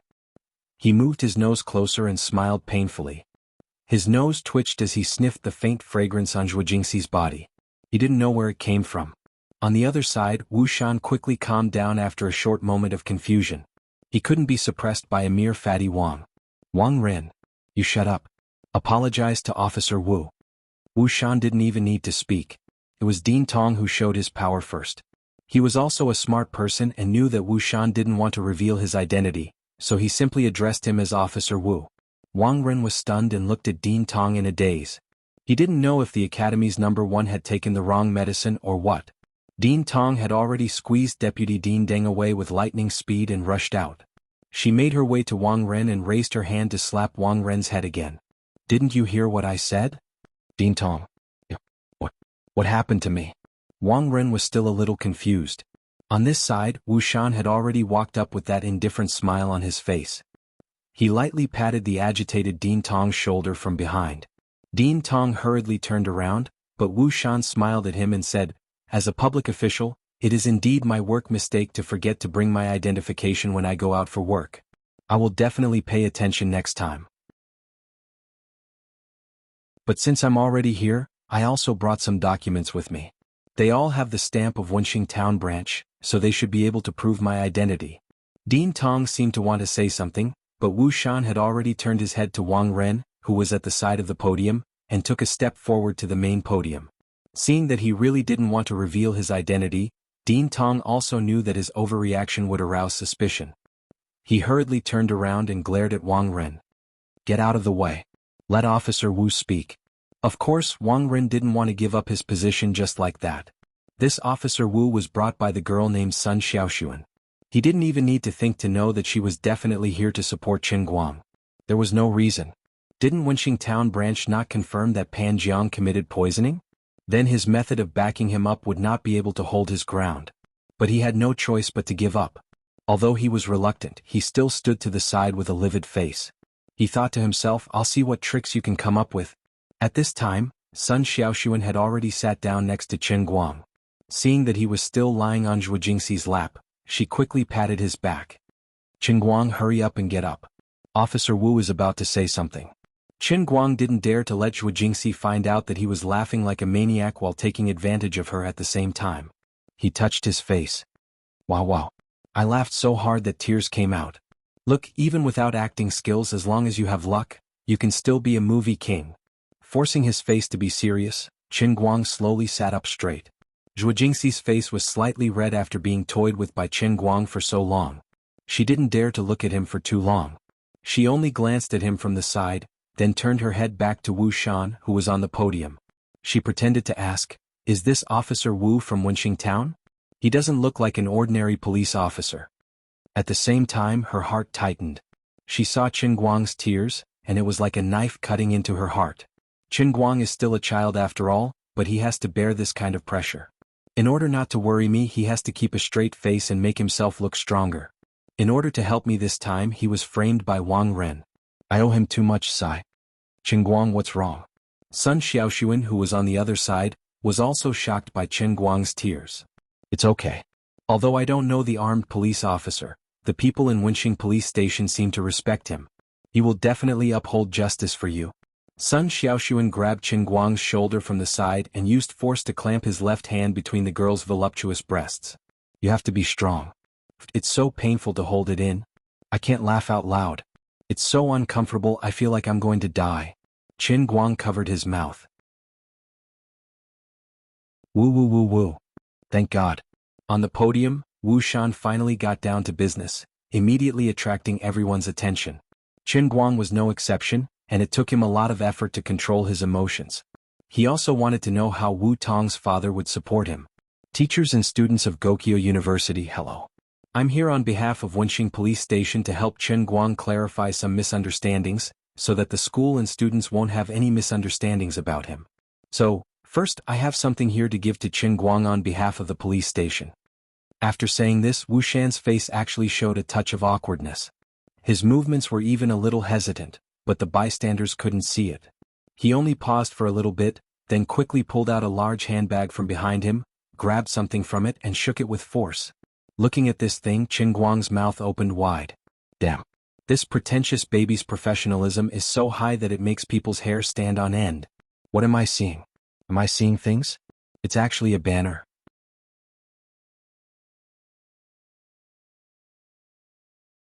Chapter 175. Staring blankly at the huge banner, Qin Guang realized that it was actually embroidered with gold thread from right to left. Gift, Student Qin Guang. Courageous act virtuous character. Wenxing Branch Bureau. Qin Guang's eyes widened. He thought to himself, I'll give you 99 points for this prop. A full score of 100. I'm afraid you'll get arrogant if I give you 1 point less. I'm really impressed. It hasn't even been half an hour since I sent Sun Xiaoxuan to inform the people, and you've already prepared a banner for me. Looks so classy.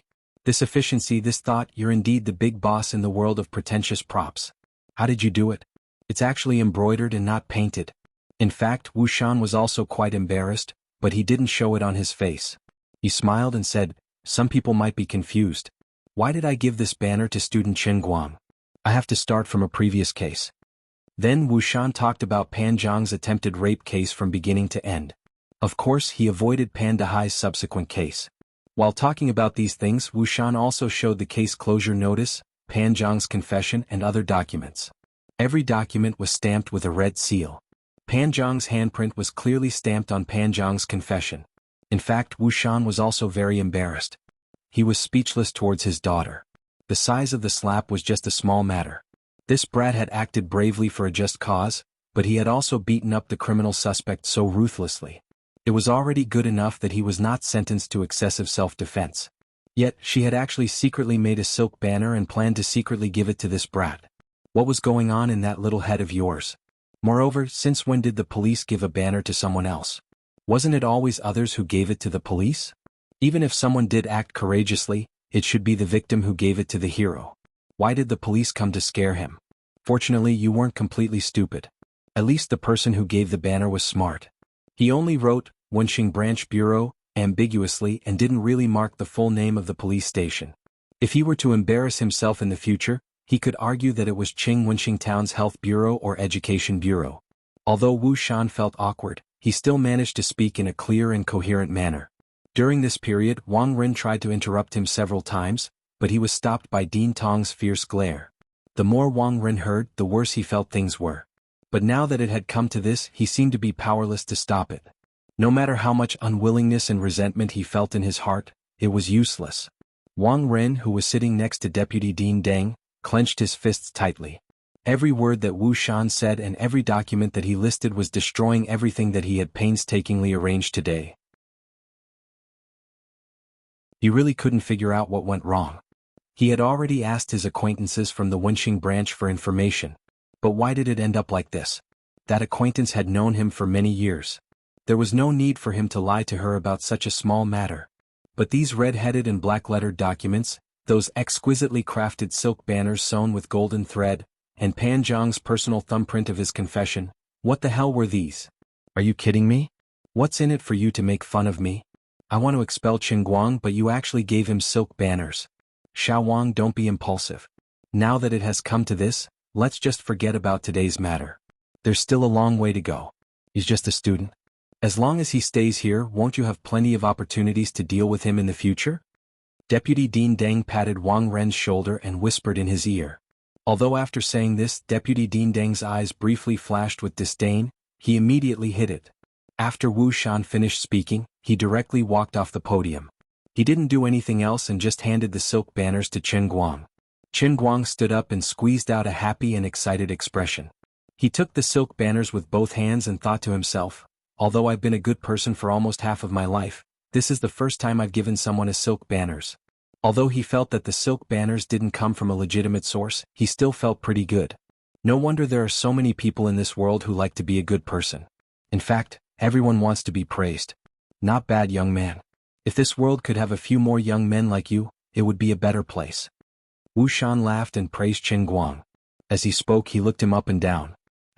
This uncle's eyes have a lot of meaning. Damn, could it be that someone in Wenxing Town gossiped to him and said that Wu Tong and I had an affair? From Wu Tong's point of view, there might be some signs, but from my position, I don't have any such thoughts. Uncle, don't be like this. Your line of work is very particular about matching social status. Please don't fall for me. Thank you, Officer Wu. Thank you. I will definitely strive to be a good citizen and live up to this silk banners. The guilty Qin Guang avoided Wu Shan's piercing gaze and nodded repeatedly. Fortunately, Wu Shan shook his hand again and left with a smile. He didn't stay any longer and didn't try to find out the relationship between him and Wu Tong. Watching Wu Shan's hurried back, Qin Guang let out a long sigh of relief. I passed. What am I afraid of? Wu Tong and I are obviously very pure. Qin Guang. That was great. I knew it would be okay. You're innocent. Sun Xiaoxuan finally couldn't hold back his excitement. He stood up from his chair and shook Qin Guang's shoulders with both hands. Qin Guang laughed as he pinched the words on the silk banners. Damn, it really was sewn on. Miraculous skill. Terrifying miraculous skill. In less than half an hour. This is too unscientific. The other students in the environmental sciences class were also excited. Only Ren Yuan and his friends who were sitting in the corner had extremely ugly expressions. At this moment, Ren Yuan and his friends couldn't tell whether they were relieved or regretful. After all, Qin Guang couldn't be expelled and he would even be commended for this. But how could they continue to stay in this class? Was he trying to argue that they really didn't know anything? Would others believe it? Zhuo Jingxi was still sitting in her chair, watching Sun Xiaoxuan jumping and shouting with Qin Guang in his hand. She smiled, but she thought in her heart that she actually envied Sun Xiaoxuan, who was his classmate and could be so presumptuous to him in public. My God. Zhuo Jingxi, what are you thinking? Qin Guang is your student. Wang Ren. You can leave later. Just when everyone was celebrating, Dean Tong's voice suddenly sounded from the front, and it carried a fury that was difficult to suppress. Everyone turned their eyes to the door and saw Wang Ren standing there with a livid face. It seemed that he was about to lose control of his emotions. Dean Tong, I'm not feeling well. Next, it should be the time to commend Qin Guang for his bravery, right? Dean Tong, Deputy Dean Deng and Deputy Dean Han are here. Can I ask for leave and go back to rest? Unexpectedly, Dean Tong said, No, you Wang Ren, owe Qin Guang an explanation for this.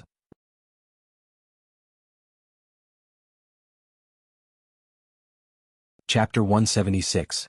Wang Ren's face suddenly collapsed. Qin Guang also looked at Wang Ren and smiled proudly. Fatty Wang, you also have this day. Do you think you can beat me just because you're the head of the discipline department? The world is big, but the truth is the most important. I was originally acting bravely for a just cause, but your ability to distort black and white was revealed under the Wushan Elder's demon-revealing mirror. Do you see my dazzling bright red banner? Qin Guang intentionally or unintentionally shook the banner in his hand. He then looked at Wang Ren's enraged expression and felt extremely proud. In fact, with Wang Ren's temperament he shouldn't be so impatient. However, today's matter was too big of a blow to him. Everything that he had meticulously planned was easily resolved by Qin Guang's casual help. Not only that, but this brat Qin Guang also took advantage of him. Dean Tong, what do you mean by this? Don't tell me you want to find trouble with me over this trivial matter? Even if you're the head of this school, I, Wang Ren, am not afraid of you. Dean Wang, you should apologize to me. Although you're a teacher and I'm a student, I can't be wronged for no reason, right? You didn't even investigate this matter clearly. You took my words out of context and arbitrarily wanted to expel me, and you even made this public trial. You're ruining my life. You're so heartless. No matter what happens today, this will leave a big shadow in my young heart. I just ruined your plan to make things difficult for Teacher Zhua. Is it worth it to treat me like this? Teacher Zhua just rejected your unspoken request, and you want to make things difficult for him? Are you trying to say that our big Jinhuan Academy has become your elder Wang Ren's harem? Now that you saw that things didn't work out, you want to just pat your butt and leave? We don't agree. Qin Guang's words were shocking. Although many people in the class wanted to say this, including Zhuo Jingxi herself, no one thought that he would dare to tear this matter apart in public. Qin Guang, don't slander me. Be careful or I'll sue you for slander. Wang Ren was furious. Shrugging his shoulders, Qin Guang replied, I'm really scared. What? You're the only one who can frame me, but I can't give you some groundless guesses? Forgive me for speaking like a child, I am still a student after all. But you look so angry, could it be that you really have a guilty conscience? Although Qin Guang usually didn't use his venomous tongue, and didn't seem to be very good at it, Wang Ren had already made him extremely annoyed and disgusted. Towards such a despicable person, Qin Guang of course had to ridicule him to the end. At the same time he would also let Bai Nyangzi, that shameless mouth, see that he had real skills. In the past he was just giving in to him. Otherwise he would have scolded him to the sky. Don't underestimate him just because he had a sharp tongue, but Qin Guang felt great that he could ridicule Wang Ren in public. Sure enough, Wang Ren was so angry that he slammed his fist on the door of the conference room. Panting heavily, he glared at Qin Guang as if he wanted to eat him alive. Yo, you're a teacher. You don't need to apologize for your mistake? And you're still here slamming the table and slamming the door? What? Do you want to fight? Qin Guang continued. F***CK. This guy is trying to pick a fight. Don't tell me he really wants to fight with Wang Ren here? Bai Nyangzi, who had been hiding in the crowd, couldn't help but ridicule. Lin Jingwei grabbed Xiong'er, who was about to rush forward. Don't worry, Fatty Wang won't dare to fight. There are so many people watching. Moreover, if he really fights, I can guarantee that he won't last more than 10 seconds under Brother Guang's hands. Bai Nyangzi asked curiously, how do you know? Ren Yuan and the rest told me that Brother Guang is really good at fighting now. Moreover, he's been fooling around with Miss Wenwen for 3 years and he's still alive and kicking. Is this something an ordinary person can do? Lin Jingwei hit the nail on the head. Xiong'er and Bai Nyangzi nodded their heads vigorously. That's reasonable and well-founded. I'm very convinced. On the other side, Wang Ren was being provoked by Qin Guang's words and stared at him with a sinister gaze. He actually calmed down in an instant. He could tell that Qin Guang was trying to pick a fight. Dean Tong also appeared in time and stood between the two of them as a peacemaker. However, it seemed impossible to make Wang Ren apologize in public. But at this moment, Qin Guang slammed the table again and turned around to glare at Ren Yuan and the rest. I've recorded all the words you guys said to slander me. I don't care if Fatty Wang apologizes or not, but I won't let the few of you off for framing me with false evidence. Don't be in a hurry to explain. If you have anything to say, save it for the court. The whole class was in an uproar. No one expected Qin Guang to target Ren Yuan and the rest, and even direct it to the court. What was he trying to do? Sue Ren Yuan and the rest over such a small matter? Logically speaking, it wasn't impossible. If slander and rumors could be sued, then this kind of publicly framing was even more so. No, Qin Guang. We didn't do it on purpose. I've already apologized to you. Ren Yuan and the rest stood up abruptly. Qin Guang rolled his eyes. If an apology works, let me change my line. I didn't accept your apology. Wang Ren forced us. He has something on the 4 of us. He said that if we didn't agree to his demands, he would find an excuse to fire us. Of course we know that Pan Jiang drugged Sun Xiaoshuan. We knew from the beginning. He showed off to us before he did it. Even the private room in Qingye Xian was booked by me. Ren Yuan finally said this. Fatty Wang. You're the head of student affairs. You've done a good job. Twisting the truth and using your power to coerce a student into giving false evidence to frame another student. I've already recorded everything that happened in this meeting room with my phone. I'll send it online and see how you explain it. Let's see how the netizens view such an interesting matter. As Qin Guang spoke, he wanted to pretend to reach for his phone. His pocket was empty. How could he fail to bluff others? Damn, my Heavenly States Popcorn 4S. I've recorded it. I've been recording it since the end of class. Lin Jingwei, who was at the back of the classroom, raised his hand up high. In his palm was an expensive new DV. He was indeed the considerate and reliable Lin Pingji. Oh no, little Lin. Qin Guang gave him a thumbs up. Wang Ren. It's a shame for the school to have an administrative staff like you. Dean Tong, this matter is too vile and must be dealt with strictly. Otherwise, how are we going to convince the public and manage the school in the future? Old Han finally found a chance to rise up. As he said this, he intentionally leaned towards Wang Ren's backer in the school, Deputy Dean Deng. Deputy Dean Deng painfully turned his face to the side and didn't know what to say. He didn't dare to follow others and step on Wang Ren's head. He also didn't dare to go against the truth and everyone's anger to protect Wang Ren. He only had a headache. Wang Ren might really go overboard this time. As expected, after a slight hesitation, Dean Tong walked up to the podium. First, she used the blackboard brush to slam the table heavily to make everyone quiet down. Then, she turned to look at Wang Ren, who was standing at the door with a blank expression and suppressed anger. She said, "Today's matter has become like this. As the dean, I have some responsibility too. It's my negligence that allowed Wang Ren, this black sheep, to mix around in the school. Luckily, it's not too late to mend the pen after the sheep are lost. In view of Wang Ren's serious violation of the rules, I hereby announce that from now on, Wang Ren will be suspended from all his duties in the school. And report this matter to the higher-ups." You're tuning in to the Han Lee's Wuxia Chronicles YouTube channel. We're so grateful for your support, and don't forget to subscribe to join us on this incredible journey through captivating stories. Your generosity through donations truly makes a world of difference, as it's the primary source of revenue that allows me to expand and enhance this channel for you. Thank you from the bottom of my heart for being a part of this adventure.